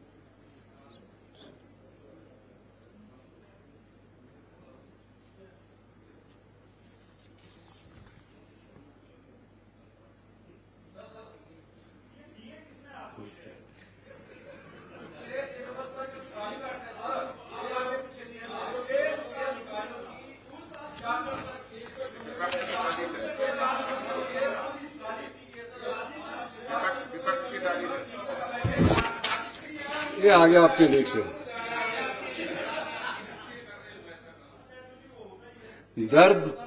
दर्द हो तो दवा भी मुमकिन है, दर्द हो तो दवा भी मुमकिन है, बैम की क्या दवा करे कोई। अब बैम में भले लोग आपको हर चीज का बैम हो जाता है। अध्यक्ष महोदय पर्यावरण संरक्षण, अभी एक और ढूंढूंगा ना। अध्यक्ष महोदय, पर्यावरण संरक्षण और लागत को कम 2024-25 में हमारी सरकार द्वारा निम्नलिखित सड़कों तथा संबंधित निर्माण कार्य किए जाएंगे। 860 किलोमीटर लंबी कुल सड़कों का निर्माण, 1067 किलोमीटर लंबी सड़कों पर क्रॉस ड्रेनेज, 1075 किलोमीटर लंबी सड़कों पर मेटलिंग एंड टायरिंग, 57 पुलों का निर्माण, 10 पंचायतों के 40 गांवों को सड़कों से जोड़ा जाना। सड़कों एवं पुलों के लिए कुल 4,317 करोड़ रुपए प्रस्तावित है। अध्यक्ष महोदय, बाजार की बदलती परिस्थितियों को देखते हुए 2019 में अधिसूचित औद्योगिक निवेश नीति में बदलाव करना अति आवश्यक है, जिससे भावी निवेशकों को कम से कम समय में सभी स्वीकृतियां एक ही विंडो के माध्यम से मिल जाए। इससे निवेशक और अधिक निवेश करने के लिए प्रोत्साहित होंगे। हमारी सरकार 2024-25 में बदलती परिस्थितियों को देखते हुए एक नई औद्योगिक प्रोत्साहन व निवेश नीति 2024 लाएगी। प्रदेश के युवाओं के लिए औद्योगिक क्षेत्र में स्वरोजगार की अनगिनत संभावनाएं हैं। युवाओं को इस ओर प्रोत्साहित करने की आवश्यकता है। इसके लिए मैं 2024-25 में एक नई स्टार्टअप नीति 2024 लाने की घोषणा करता हूं। इस नीति के अंतर्गत इनोवेशन के लिए तथा महिलाओं को स्टार्टअप वेंचर हेतु विशेष प्रोत्साहन का प्रावधान किया जाएगा। महिलाओं द्वारा शुरू किए गए स्टार्टअप को 1 वर्ष के लिए अधिकतम 4 लाख रुपए तक की सहायता दी जाएगी। उद्योग क्षेत्र राज्य के विकास में बहुत बड़ा योगदान देता है। मेरी सरकार का प्रयास है इस क्षेत्र को सर्वोत्तम इकोसिस्टम प्रदान करना है। पिछले साल की आपदा के दौरान मेरी सरकार द्वारा बड़े पैमाने पर बहाली कार्य करने के लिए आवश्यक संसाधन जुटाने के उद्देश्य से इलेक्ट्रिसिटी ड्यूटी की दर बढ़ाई थी। अब जब स्थिति में सुधार हुआ है, मैं घोषणा करता हूं कि बढ़ी हुई इलेक्ट्रिसिटी उन उपभोक्ताओं द्वारा देय नहीं होगी जिन्हें हिमाचल प्रदेश औद्योगिक नीति 2019 के प्रावधानों के अनुसार स्वीकार्य अवधि की समाप्ति तक इलेक्ट्रिसिटी ड्यूटी का भुगतान करने में छूट दी गई है। अध्यक्ष महोदय, मैं प्रदेश में हो रहे अवैध खनन पर अंकुश लगाने के लिए हमारी सरकार द्वारा प्रभावी रूप से कई कदम उठाए हैं। 10 वर्षों से भी अधिक पुरानी प्रदेश की खनन नीति में कुछ बदलाव किए जाने आवश्यक है। मैं घोषणा करता हूं कि प्रदेश में Himachal Pradesh mines and minerals policy 2024 लाई जाएगी। जिसके मुख्य उद्देश्य अवैध खनन पर रोक तथा वैज्ञानिक खनन के माध्यम से प्रदेश के राजस्व में वृद्धि करना होगा। प्रदेश के औद्योगिक क्षेत्रों में विभिन्न कारणों से आग से होने वाली दुर्घटनाओं से निपटने के लिए अग्निशमन सेवाओं के लिए अलग मानदंड तय किए जाएंगे। इन मानदंडों में औद्योगिक क्षेत्रों में उद्योगों की संख्या तथा किस्म के आधार पर केमिकल्स, बिजली तथा अन्य कारणों से लगने वाली आग से निपटने के लिए अलग अलग एसओपी तथा chemical protection suit, foam compound tank, dry chemical powder सहित अन्य उपकरणों और सामग्री का प्रावधान किया जाएगा। बद्दी बरोटीवाला नालागढ़ औद्योगिक क्षेत्र का प्रदेश के संसाधनों तथा स्वरोजगार सृजन में बहुत बड़ा योगदान है। इस क्षेत्र में आवश्यक मूलभूत सुविधाएं निवेशकों तथा कामगार दोनों के लिए आवश्यक है। मैं इस क्षेत्र में 70 करोड़ रुपए की लागत से शीतलपुर से जगातखाना तक सड़क बनाने की घोषणा करता हूं। यह सड़क मेडिकल डिवाइस पार्क ढेरावाल को बद्दी औद्योगिक क्षेत्र से जोड़ेगी। अध्यक्ष महोदय, 2024-25 में 17 पेट्रोल पंपों पर ई व्हीकल चार्जिंग स्टेशन के साथ साथ इंडियन ऑयल कॉर्पोरेशन लिमिटेड तथा राज्य विद्युत बोर्ड की साझेदारी के साथ अन्य 13 पेट्रोल पंपों पर ई व्हीकल चार्जिंग स्टेशन को पूर्ण रूप से कार्यशील किया जाएगा। इसके अतिरिक्त 55 अन्य सरकारी क्षेत्रों के ई व्हीकल चार्जिंग स्टेशन को कार्यशील कर दिया जाएगा। 2023-24 में की गई एचआरटीसी की डीजल बसों को इलेक्ट्रिकल बसेस से चरणबद्ध क्रम में बदलने की घोषणा के बाद अब तक एचआरटीसी के बेड़े में 110 इलेक्ट्रिकल बसेस और 50 इलेक्ट्रिकल टैक्सीज हो गई है। इसी प्रतिबद्धता को आगे बढ़ाते हुए मैं घोषणा करता हूं कि 2024-25 में 327 अतिरिक्त डीजल बसेस को इलेक्ट्रिकल बसेस से बदला जाएगा। इस पहल में जन सहभागिता सुनिश्चित करने के लिए शुरुआती चरण में माननीय विधायकों को प्रत्येक विधानसभा क्षेत्र में 5 रूटों पर ई वेस्ट चलाने के लिए प्राथमिकता मांगी गई है। राजीव गांधी स्वरोजगार स्टार्टअप योजना के अंतर्गत 2024-25 में 40% उपदान पर ई टैक्सी चलाने के लिए 10,000 परमिट दिए जाएंगे। 10,000 जो डीजल इंजन पेट्रोल वाली गाड़ियां हैं उनको ई टैक्सी चलाने के लिए 40% सब्सिडी पर ई टैक्सी दिए जाएंगे। मैं घोषणा करता हूं कि 2024 में वन विभाग, एचआरटीसी, एचपीटीडीसी, जीएडी के एलिजिबल वाहन ई व्हीकल में बदल दिए जाएंगे। धार्मिक स्थलों के लिए बसें चलाने हेतु प्रथम दर्शन सेवा का विस्तार किया जाएगा। प्रथम चरण में श्री अयोध्या धाम के दर्शन के लिए विभिन्न स्थानों से बसें चलाई गई है। 2024-25 में कुछ अतिरिक्त संस्थानों में से भी इस बस सेवा को चलाया जाएगा। वर्ष 2024-25 में भैंस वाहन स्क्रैप नीति के अंतर्गत प्रदेश में व्हीकल स्क्रैपिंग फैसिलिटी सेंटर्स की स्थापना की जाएगी, जिससे प्रदेश के सभी 12 जिलों को इसकी सुविधा मिल सके। मैं घोषणा करता हूं कि 2024-25 में ऑटोमेटेड टेस्टिंग सेंटर के माध्यम से सभी वाहनों की फिटनेस अनिवार्य कर दी जाएगी, ताकि वाहनों को फिट डिक्लेयर करने में मानवीय गलती न हो। परिवहन नियमों की उल्लंघना पाए जाने पर ऑनलाइन चालान के लिए विभागीय अधिकारियों को ई चालान एंड ई पीओएस मशीन उपलब्ध करवाई जाएगी। सभी परिवहन बैरियर्स पर automatic number plate recognition, close circuit television cameras की सुविधा उपलब्ध करवाई जाएगी, जिससे कर चोरी को समाप्त किया जा सके और सरकार को अतिरिक्त संसाधन प्राप्त हो सके। इस प्रणाली की सहायता से ट्रैफिक को भी सुचारू रूप से संचालित करने में सहायता मिलेगी। 272 करोड़ की लागत से नेचर पार्क माहौल तथा बिजली महादेव के बीच हाइब्रिड एन्युटी मॉडल पर एक 3.2 किलोमीटर लंबे रोपवे का निर्माण कार्य आरंभ किया जाएगा। इस रोपवे पर होने वाले लाभ का 50% अंश राज्य सरकार को प्राप्त होगा।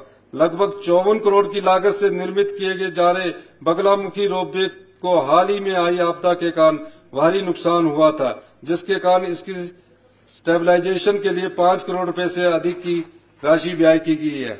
मैं सहर्ष घोषणा करता हूं कि इसका निर्माण कार्य पूरा करके इसी वर्ष इस प्रदेश की जनता को समर्पित कर दिया जाएगा।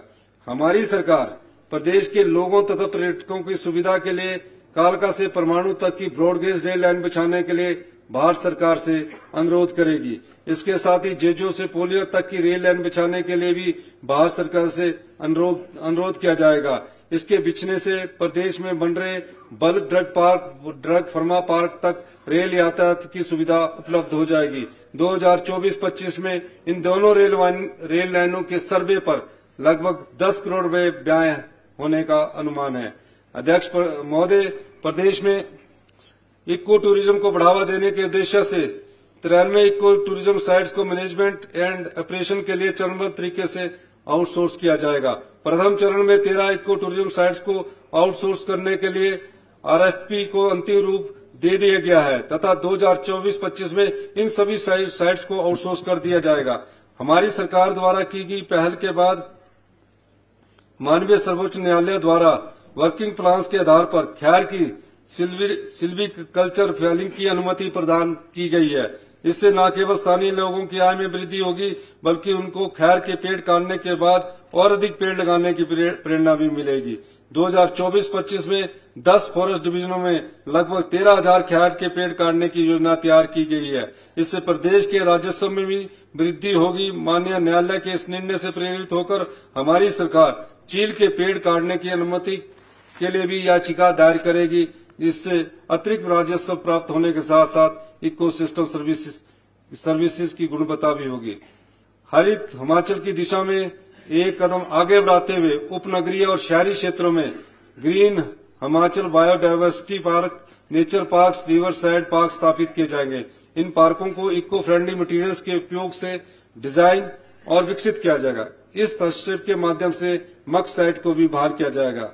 अध्यक्ष महोदय, मैं वनों से संबंधित सभी ऑपरेशनों को बीट लेवल पर सुनिश्चित करने के लिए प्रदेश की सभी 2061 फॉरेस्ट बीट में एक वन मित्र नियुक्त करने की घोषणा करता हूं। इनकी नियुक्ति की प्रक्रिया 2024-25 में पूरी कर ली जाएगी।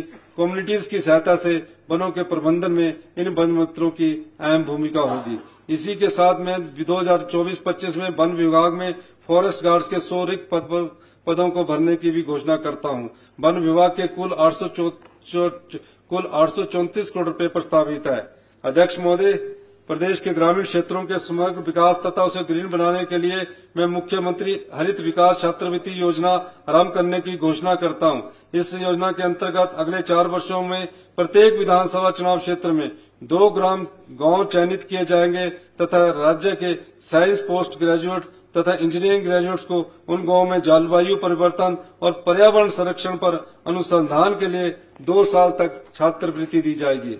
हाल ही में आई भारी वर्षा और जलवायु में निरंतर आ रहे बदलाव के दृष्टिगत 2024-25 से जिला स्तर पर इन चुनौतियों से निपटने के लिए कार्य योजना तैयार करने का काम आरंभ किया जाएगा। पंचायत स्तर पर जलवायु परिवर्तन कार्य योजना कार्यान्वित की जाएगी। 2024-25 में पर्यावरण 2024-25 में पर्यावरण, वन और जलवायु परिवर्तन मंत्रालय, भारत सरकार तथा गिज के सहयोग से कृषि और बागवानी क्षेत्र पर बदलती जलवायु के विपरीत प्रभावों को कम करने के उद्देश्य से इन क्षेत्रों में एक नीड असेसमेंट स्टडी की शुरू की जाएगी। जो हमारी आपदा आई उसकी स्टडी के लिए एक प्रोग्राम शुरू किया गया। प्रदेश में अवैध तथा अनसाइंटिफिक माइनिंग को रोकने के उद्देश्य से एक जीआईएस बेस्ड ऐप आरंभ की जाएगी, जिसकी सहायता से प्रदेश में हो रही माइनिंग गतिविधियों की रियल टाइम निगरानी की जाएगी। प्रदेश में जियोग्राफिकल इंडिकेशन को बढ़ावा देने के लिए एक योजना आरंभ की जाएगी, जिसके माध्यम से कमर्शियल प्रोडक्ट्स की जीआई टैगिंग की जाएगी, ताकि उत्पादकों को राष्ट्रीय तथा अंतर्राष्ट्रीय बाजार में अपने उत्पादों को उचित मूल्य मिल सके। अध्यक्ष महोदय, प्रदेश में गवर्नेंस को और पारदर्शी और प्रभावी बनाने की दिशा में मैं 2024-25 में के दौरान निम्न कदम उठाने की घोषणा करता हूं। प्रदेश में आर्टिफिशियल इंटेलिजेंस के साथ साथ डाटा एनालिटिक्स की सहायता से एविडेंस बेस्ड नीति निर्धारण के लिए एक वर्क प्लान बनाकर इस दिशा में शुरुआत की जाएगी। ऑनलाइन सेवा पोर्टल के माध्यम से पहले से उपलब्ध ऑनलाइन नागरिक सेवाओं को और प्रभावी ढंग से प्रदेशवासियों तक पहुंचने के लिए एक मोबाइल ऐप आरंभ किया जाएगा। हिमाचल प्रदेश सचिवालय, निदेशालय, सभी डीसी एवं एसपी कार्यालय और 253 फील्ड कार्यालयों में ई ऑफिस का सफल कार्यान्वयन करने के बाद इसके माध्यम से सभी कार्यालयों में ई हस्ताक्षर की सुविधा के साथ साथ ई डिस्पैच की सुविधा भी प्रदान की जाएगी। सीएम डैशबोर्ड को और प्रभावी बनाने के लिए विभिन्न विभागों को रिपोर्टिंग मैनेजमेंट पोर्टल के साथ जोड़ा जाएगा, ताकि विभागों से प्राप्त नवीनतम जानकारी के आधार पर उचित समय पर उचित निर्णय ले सके। मुख्यमंत्री सेवा संकल्प हेल्पलाइन में आर्टिफिशियल इंटेलिजेंस का प्रयोग किया जाएगा, ताकि प्राप्त शिकायतों का कम से कम समय में निवारण हो सके। गत वर्ष विकसित किए गए डीबीटी पोर्टल को नेशनल डीबीटी पोर्टल के साथ जोड़ा जाएगा, जिससे दोनों पोर्टलों की सूचनाओं को साझा किया जाए। निवेशकों द्वारा किए गए 5G कनेक्टिविटी के लिए ऑनलाइन आवेदनों के साथ निपटारे हेतु राइट ऑफ वे पोर्टल को आवश्यक संसाधनों सहित अपडेट किया जाएगा। स्टेट डाटा सेंटर की अपग्रेडेशन का कार्य अगस्त 2024 तक पूरा कर लिया जाएगा। इससे उपलब्ध डाटा और अन्य सूचनाओं की सुरक्षा के लिए नवीनतम उपाय किए जाएंगे। हिम परिवार रजिस्टर के सफल कार्यान्वयन के बाद विभिन्न नागरिक सेवाओं को इसके साथ एकीकृत किया जाएगा, ताकि प्रदेशवासियों को विभिन्न सेवाओं का लाभ कम से कम समय में मिल सके। अध्यक्ष महोदय, 2024-25 से मेघ जमाबंदी के अंतर्गत कोई भी नागरिक किसी भी समय जमीन से संबंधित रिकॉर्ड की प्रतियां डाउनलोड कर सकेगा। इस पोर्टल पर UPI, debit card, credit card इत्यादि के माध्यम से शुल्क भुगतान की सुविधा भी उपलब्ध करवाई जाएगी। मेघ चार्ज के अंतर्गत किसान क्रेडिट कार्ड ऋण लेने के लिए सभी प्रक्रिया ऑनलाइन पूरी करने का प्रावधान किया जाएगा। इसके माध्यम से बैंकों अथवा वित्तीय संस्थानों तथा तहसील कार्यालयों में बार बार चक्कर नहीं लगाने पड़ेंगे। सभी औपचारिकताएं इसी एकीकृत मॉड्यूल के माध्यम से पूरी करके बहुत कम समय में ऋण स्वीकृत किया जाएगा। संपत्ति पंजीकरण प्रक्रिया को और सरल बनाने के उद्देश्य से स्टैंप ड्यूटी, पंजीकरण शुल्क तथा अन्य प्रभारों को ऑनलाइन भुगतान मेघ पंजीकरण मॉड्यूल के माध्यम से आरंभ किया जाएगा। इसी तरह मेघ म्यूटेशन मॉड्यूल के उपयोग से ऑनलाइन म्यूटेशन की सुविधा भी प्रदान की जाएगी। बहुत से भू अभिलेखों का वर्णन कठिन शब्दों में उपलब्ध है। इन भू अभिलेखों का अनुवाद संविधान की अनुसूची 8 में सूचीबद्ध विभिन्न भाषाओं में करवाने का कार्य शीघ्र किया जाएगा। अध्यक्ष महोदय, मेरे द्वारा पिछले बजट में अतिरिक्त संसाधन जुटाने के उपायों के अनुक्रम में मैं निम्न घोषणाएं करता हूं।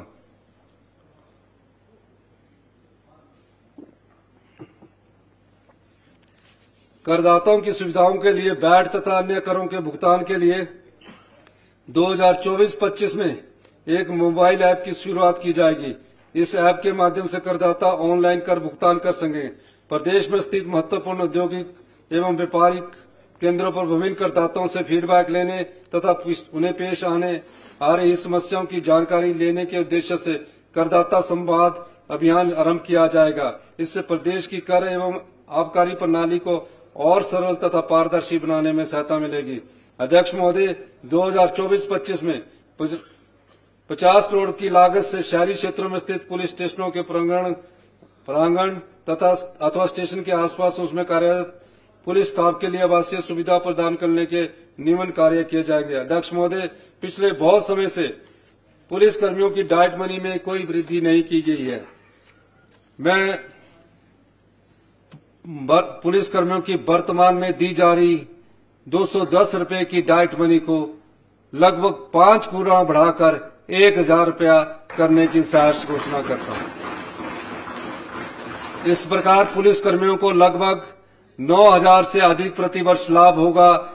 इससे लगभग 18000 पुलिसकर्मी लाभान्वित होंगे। इससे 16 करोड़ रुपए प्रतिवर्ष अधिक व्यय होगा, क्योंकि पुलिस वाले हर दिन आते थे कि उन्हें 7 रुपए डाइट मनी बनती है, हमने 5 गुना बढ़ा दी।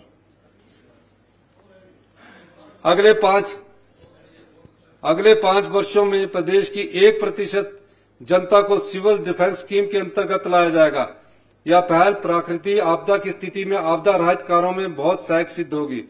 अग्निशमन से संबंधित एनओसी देने तथा उसे विड्रॉ करने की प्रक्रिया में पारदर्शिता लाने के उद्देश्य से Himachal Pradesh fire fighting service rule अधिसूचित किए जाएंगे। मैं 2024-25 में कांगड़ा के चंगर बडोह में सब फायर स्टेशन, मंडी के कोटली में तथा लड़बडोल में फायर पोस्ट खोलने तथा ठियोग स्थित फायर पोस्ट को सब फायर स्टेशन में उन्नयन करने की घोषणा करता हूं। इसके अतिरिक्त निर्मंड, कुनिहार, उबादेश, कोटखाई, छोटा बंगाल तथा कांगड़ा के चुआर घाटी में अग्निशमन इकाइयां खोलने की भी मैं घोषणा करता हूं। प्रदेश के युवाओं को खेलों में बढ़ चढ़कर भाग लेने के लिए प्रोत्साहित करने के उद्देश्य से 2024-25 में एक नई खेल नीति लाई जाएगी। इसके अंतर्गत मैं सहर्ष निमन घोषणा करता हूं। ओलंपिक खेलों में व्यक्तिगत स्पर्धा में स्वर्ण पदक प्राप्त करने पर पुरस्कार राशि को 3 करोड़ रुपए से बढ़ाकर 5 करोड़ रुपया, रजत पदक के लिए 2 करोड़ रुपए से बढ़ाकर 3 करोड़ रुपया तथा कांस्य पदक के लिए 1 करोड़ से बढ़ाकर 2 करोड़ रुपया किया जाएगा। एशियन खेलों में व्यक्तिगत स्पर्धा में स्वर्ण पदक प्राप्त करने वाले पर पुरस्कार राशि को 50 लाख रुपए से बढ़ाकर, जो एशियन खेलों में 50 लाख रुपए से बढ़ाकर 4 करोड़ रुपया, रजत पदक के लिए 30 लाख रुपए से बढ़ाकर 2.5 करोड़ रुपया तथा कांस्य पदक के लिए 20 लाख रुपए से बढ़ाकर 1.5 करोड़ रुपया करने की घोषणा करता हूं। कॉमनवेल्थ खेलों में व्यक्तिगत स्पर्धा में स्वर्ण पदक प्राप्त करने पर पुरस्कार राशि को 50 लाख रुपए से बढ़ाकर 3 करोड़ रुपया, रजत पदक के लिए 30 लाख रुपए से बढ़ाकर 2 करोड़ रुपया तथा कांस्य पदक के लिए 20 लाख रुपए से बढ़ाकर 1 करोड़ रुपया किया जाएगा। टीम स्पर्धाओं में विजेता हिमाचली खिलाड़ी को प्राप्त पदक के आधार पर उपरोक्त पुरस्कार राशि में से प्रत्येक खिलाड़ी को प्रतिनिधित्व के अनुपात में बराबर राशि दी जाएगी। जैसे कि हमारी बेटियां भी एशियन खेल के आई, उसमें 3 बेटियां या 4 बेटियां हमारी सिलेक्ट होकर जाती है, तो अनुपात के अनुसार से 2 बेटियां बाहर की होती है, तो उनको ये राशि जो एशियन खेल की कुश्ती में जीत कर आएगी, उसी अनुपात के आधार पर इसी वर्ष इन खेल के जो हमारे एशियन गेम्स में चाहे कॉमनवेल्थ गेम में जीत कर है, उनको इसी वर्ष उपलब्ध करवा दी जाएगी। राज्य से बाहर हमारे बच्चे कई बार राज्य से बाहर जाते हैं। राज्य से बाहर 200 किलोमीटर की दूरी तक खेल स्पर्धाओं में भाग लेने वाले जो गवर्नमेंट स्कूल और हमारे स्कूलों के बच्चे हैं, कॉलेज के बच्चे हैं, सब बाहर जाते हैं। हम जब जाते थे छोटे होते तो हम भी देखते थे। तो भाग लेने के लिए खिलाड़ियों को AC 3 टायर किराया दिया जाएगा तथा 200 किलोमीटर से अधिक यानी कि दिल्ली से अधिक दूरी के स्थानों पर जाना है तो 200 किलोमीटर से अधिक दूरी के स्थानों पर जाने के लिए एयर फेयर दिया जाएगा। सरकारी विभागों में उत्कृष्ट खिलाड़ियों को विभिन्न पदों पर 3% खेल कोटा के अंतर्गत सम्मिलित वर्तमान 43 खेलों की संख्या को बढ़ाया जाएगा। मैं जो हिमाचल प्रदेश में स्कूल गेम्स होती है, कॉलेज गेम्स होती है, इंटर यूनिवर्सिटी होती है, इंटर कॉलेज होती है, इस सब प्रकार की इंटर गेम्स होती है, इन सब प्रकार की खेलों में डाइट मनी बहुत कम मिलती है। मैं विभिन्न स्तर की प्रतिस्पर्धा के लिए खिलाड़ियों को दी जाने वाली डाइट मनी में बढ़ोतरी करने के बाद नियमन की घोषणा करता हूं। प्रारंभिक शिक्षा स्तर के खिलाड़ियों को प्रदेश में होने वाली खेलों में भाग लेने पर जब वो जोनल में जाते हैं प्राइमरी स्कूल के 250 रुपया प्रतिदिन दिए जाएंगे। अन्य सभी खिलाड़ियों को प्रदेश में होने वाली खेलों में भाग लेने पर 400 रुपया प्रतिदिन दिया जाएगा। सभी खिलाड़ियों को प्रदेश से होने वाली खेलों में भाग लेने के लिए इंटर यूनिवर्सिटी नेशनल गेम्स में भाग लेने के लिए समान रूप से 500 रुपया प्रतिदिन दिए जाएंगे। प्रदेश के खेल हॉस्टलों में रहने वाले सभी खिलाड़ी को उपरोक्त के अनुसार 250 रुपया मिलते हैं तथा उन्हें उनकी डाइट मनी को 400 रुपया की डाइट मनी दी जाएगी। अध्यक्ष महोदय, मैं 2024-25 में निम्न खेल परिसरों के निर्माण कार्य आरंभ करने की घोषणा करता हूं। हमीरपुर में आधुनिक सुविधाओं से युक्त एक इंडोर स्टेडियम का निर्माण, उन्ना के पजाओं में इंडोर स्टेडियम का निर्माण, मनाली बंदरौल में एक इंडोर स्पोर्ट्स स्टेडियम का निर्माण, रहन में स्विमिंग पूल सुविधा के साथ इंडोर स्टेडियम का निर्माण, देरा में स्विमिंग पूल सुविधा के साथ इंडोर स्टेडियम का निर्माण, क्रीडी नदौन में इंडोर बहुउद्देशीय खेल परिसर का निर्माण, कुसुमटी में इंडोर बहुउद्देशीय खेल परिसर का निर्माण, जयसिंहपुर में इंडोर बहुउद्देशीय खेल परिसर का निर्माण, ढली बाईपास में इंडोर बहुउद्देशीय खेल परिसर का निर्माण। अध्यक्ष महोदय, वहां भी कर देंगे, अब चिंता न करो, सब जगह करेंगे, अभी तो सभी जगह करेंगे। अध्यक्ष महोदय, हिमाचल प्रदेश को फिल्म की शूटिंग के लिए एक फेवरेट डेस्टिनेशन बनाने के उद्देश्य से 2024-25 से हिमाचल प्रदेश फिल्म पॉलिसी 2024 का कार्यान्वयन किया जाएगा। इसके तहत राज्य स्तर पर एक फिल्म डेवलपमेंट काउंसिल का गठन किया जाएगा तथा सूचना एवं जनसंपर्क विभाग में फिल्म फैसिलिटेशन सेल की स्थापना की जाएगी। फिल्मों की शूटिंग के लिए ऑनलाइन आवेदन तथा अनुमति प्रदान करने के लिए वेब पोर्टल की स्थापना की जाएगी। सरकारी योजनाओं तथा विकास नीतियों को प्रभावी रूप से विभिन्न web channels, news websites, social media influence के माध्यम से प्रसारित एवं प्रचारित करने के लिए डिजिटल मीडिया पॉलिसी 2024 का कार्यान्वयन किया जाएगा।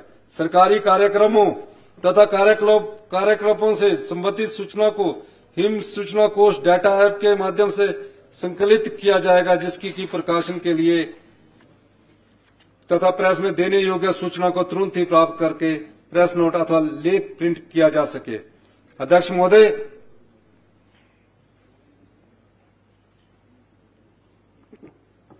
हमारी सरकार युद्ध तथा शांति के समय में प्रदेश के लगभग 3 लाख भूतपूर्व सैनिकों, सेवारत सैनिकों, युद्ध विधवाओं एवं शौर्य पुरस्कार विजेताओं द्वारा की गई सेवाएं तथा उनके बलिदान के लिए उनकी सदैव ऋणी रहेगी। मैं घोषणा करता हूं कि 60 वर्ष से अधिक आयु के ऐसे भूतपूर्व सैनिकों जिनको और कोई पेंशन नहीं मिलती है को मिलने वाली आर्थिक सहायता की राशि को 3,000 रुपए से बढ़ाकर 5,000 रुपए प्रति मास कर दिया जाएगा। हमारी सरकार 2024-25 में सुनिश्चित करेगी कि विभिन्न विभागों में पूर्व सैनिकों के लिए आरक्षित 15% पदों को प्राथमिकता के आधार पर भरा जाए। अध्यक्ष महोदय, मेरे पिछले बजट में घोषित प्राथमिक कृषि सहकारी सेवाओं की कंप्यूटराइजेशन के अनुक्रम में इन्हें सरकारी बैंकों, सहकारिता विभाग तथा राष्ट्रीय डाटाबेस से जोड़ने का कार्य प्रगति पर है तथा इसे तय समय सीमा 2027 तक पूरा कर लिया जाएगा। इस दिशा में आगे बढ़ते हुए सभी सहकारी सभाओं का ऑनलाइन पंजीकरण किया जा रहा है। प्रदेश के विभिन्न विभागों में कार्यरत पैरा वर्कर्स कई विकास योजनाओं के कार्यान्वयन में अहम भूमिका निभा रहे हैं।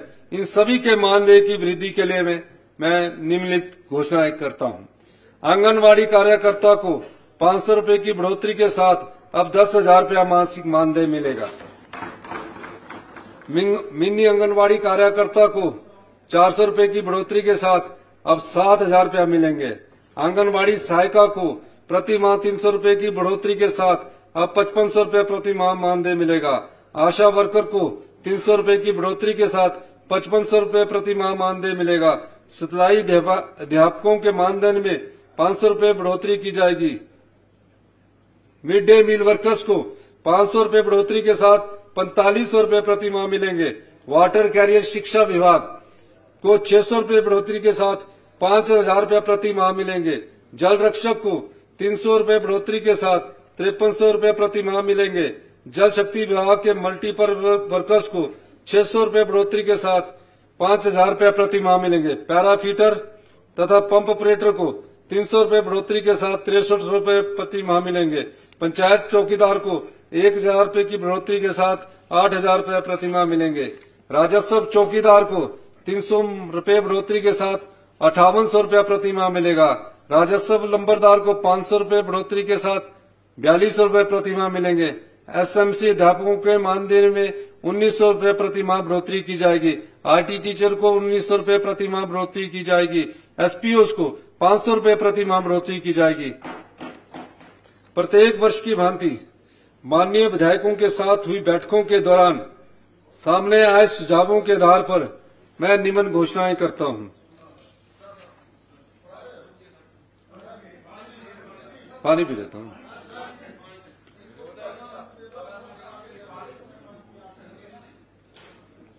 प्लानिंग की मीटिंग में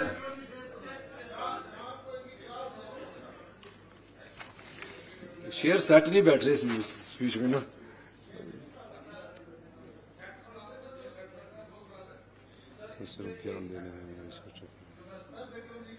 हाँ, तुम्हारा क्या है, तुम्हारा क्या है, तुम्हारा क्या है, तुम्हें तो सिर्फ ज्ञान देना है। तुम्हारा क्या है, तुम्हें सिर्फ ज्ञान देना है। हमारी सोचो, हमें इम्तिहान देना है।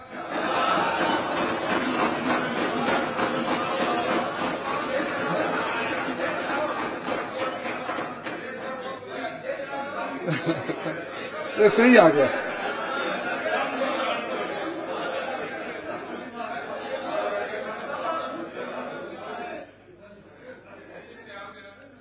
प्रदेश वर्ष की भांति माननीय विधायकों के साथ हुई बैठकों के दौरान सामने आए सुझावों के आधार पर मैं निम्न घोषणाएं करता हूं। शिमला विधानसभा चुनावी क्षेत्र शहरी क्षेत्र होने के कारण नबार्ड के RID के अंतर्गत विधायक प्राथमिकता योजनाओं की स्वीकृति हेतु पात्र नहीं है। यही समस्या धर्मशाला, मंडी, सोलन तथा पालमपुर नगर निगमों में पड़ने वाले विधानसभा चुनाव क्षेत्रों में भी आने वाली है।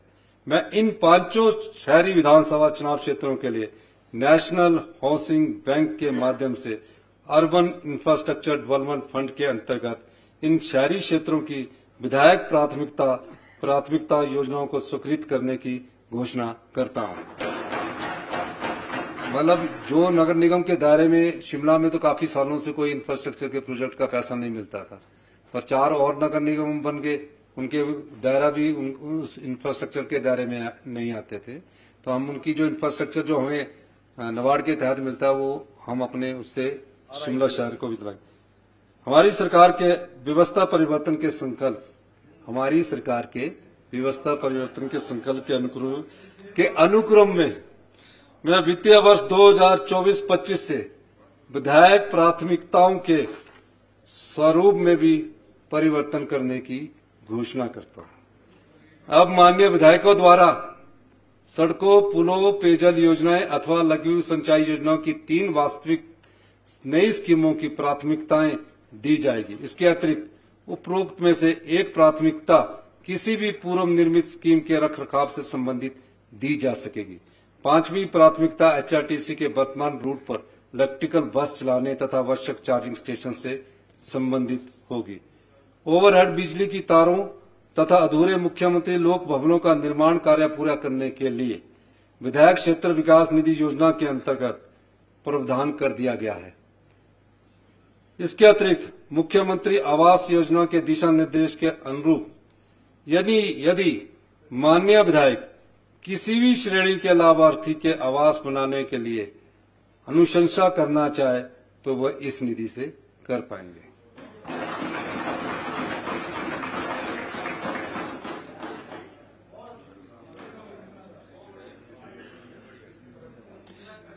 इसी के साथ विधायक प्राथमिकता के वित्तीय पोषण की वर्तमान सीमा को 20 करोड़ रुपए बढ़ाकर 175 करोड़ रुपए से 195 करोड़ रुपए करने की मैं घोषणा कर रहा हूं।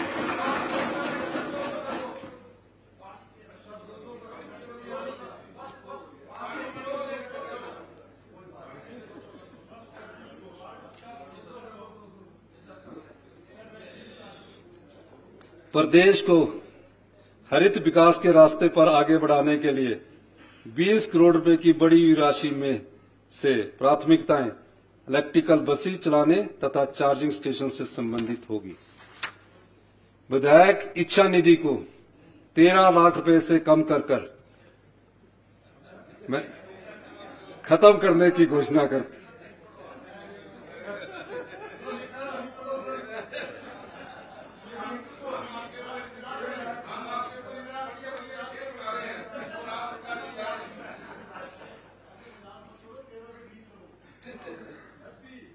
विधायक ऐच्छिक निधि को 13 लाख रुपए से बढ़ाकर, जो औरों को दिया वो इसी से काट के तो दिया, विधवाओं को दिया बेचारों उनको।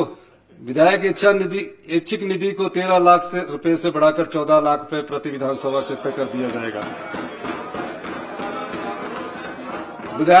विधायक क्षेत्र विकास निधि के अंतर्गत प्रति विधानसभा क्षेत्र राशि को 2 करोड़ से घटाकर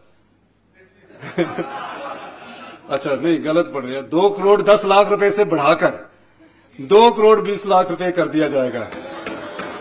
अध्यक्ष महोदय, पूंजीगत कार्य को शुरू करने के लिए जनप्रतिनिधियों के पास बहुत अधिक मांग रहती है।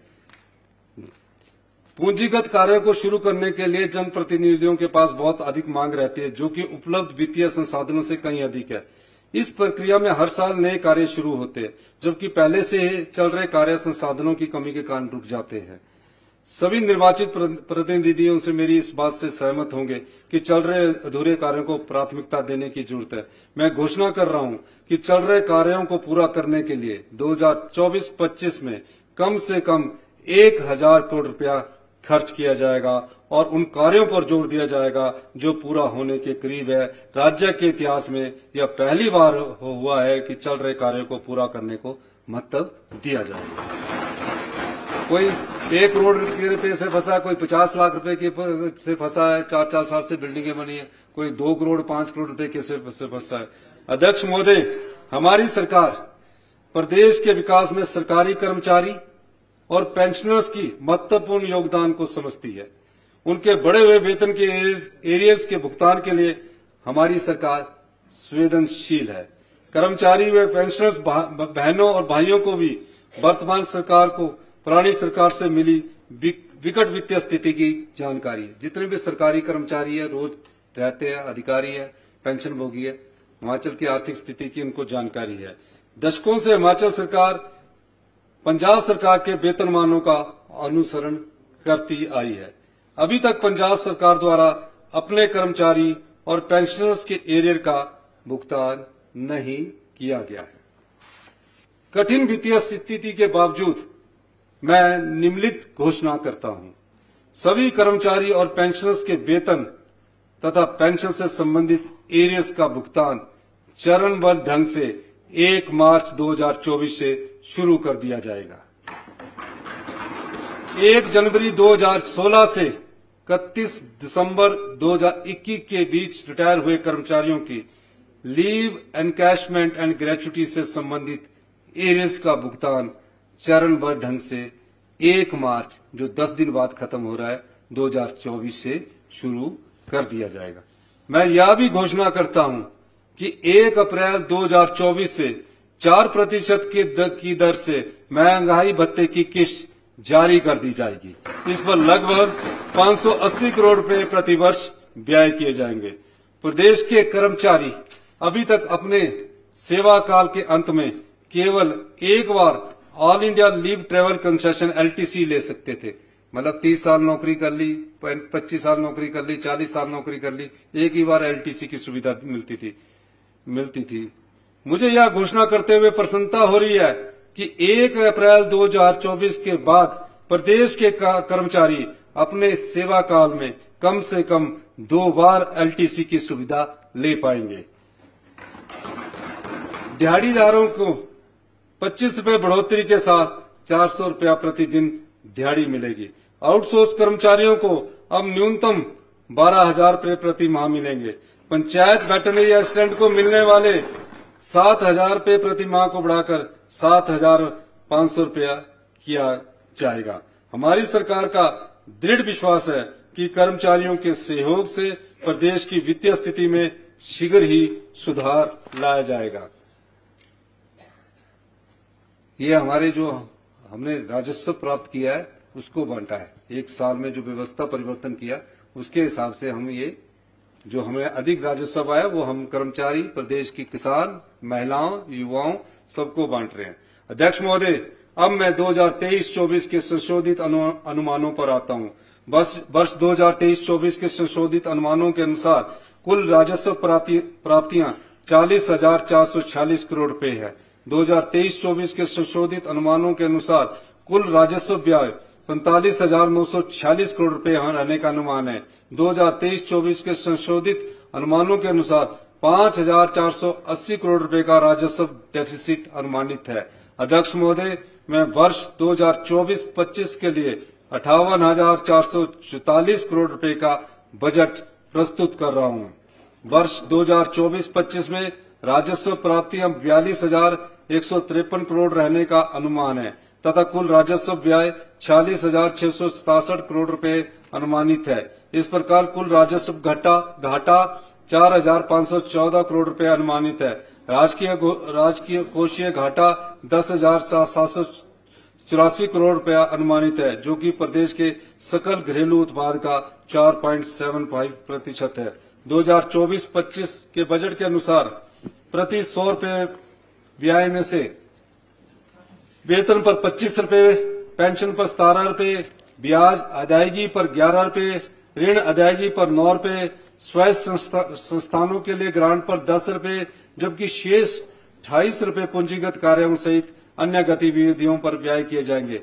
अगले वर्ष के बजट का पूर्ण विवरण इस माननीय सदन में प्रस्तुत किए जा रहे हैं। विस्तृत बजट दस्तावेजों में उपलब्ध है। इसके अलावा FRMBM स्टेटमेंट भी बजट के साथ प्रस्तुत की जा रही है। अध्यक्ष महोदय, इस बजट अभिभाषण के मुख्य बिंदु अनुबंध में दर्शाए गए हैं। अध्यक्ष महोदय, इसी के साथ मैं यह बजट माननीय सदन के अनुमोदन के लिए प्रस्तुत करता हूं। धन्यवाद। मुख्य बिंदु तो क्या? धन्यवाद। जय हिंद।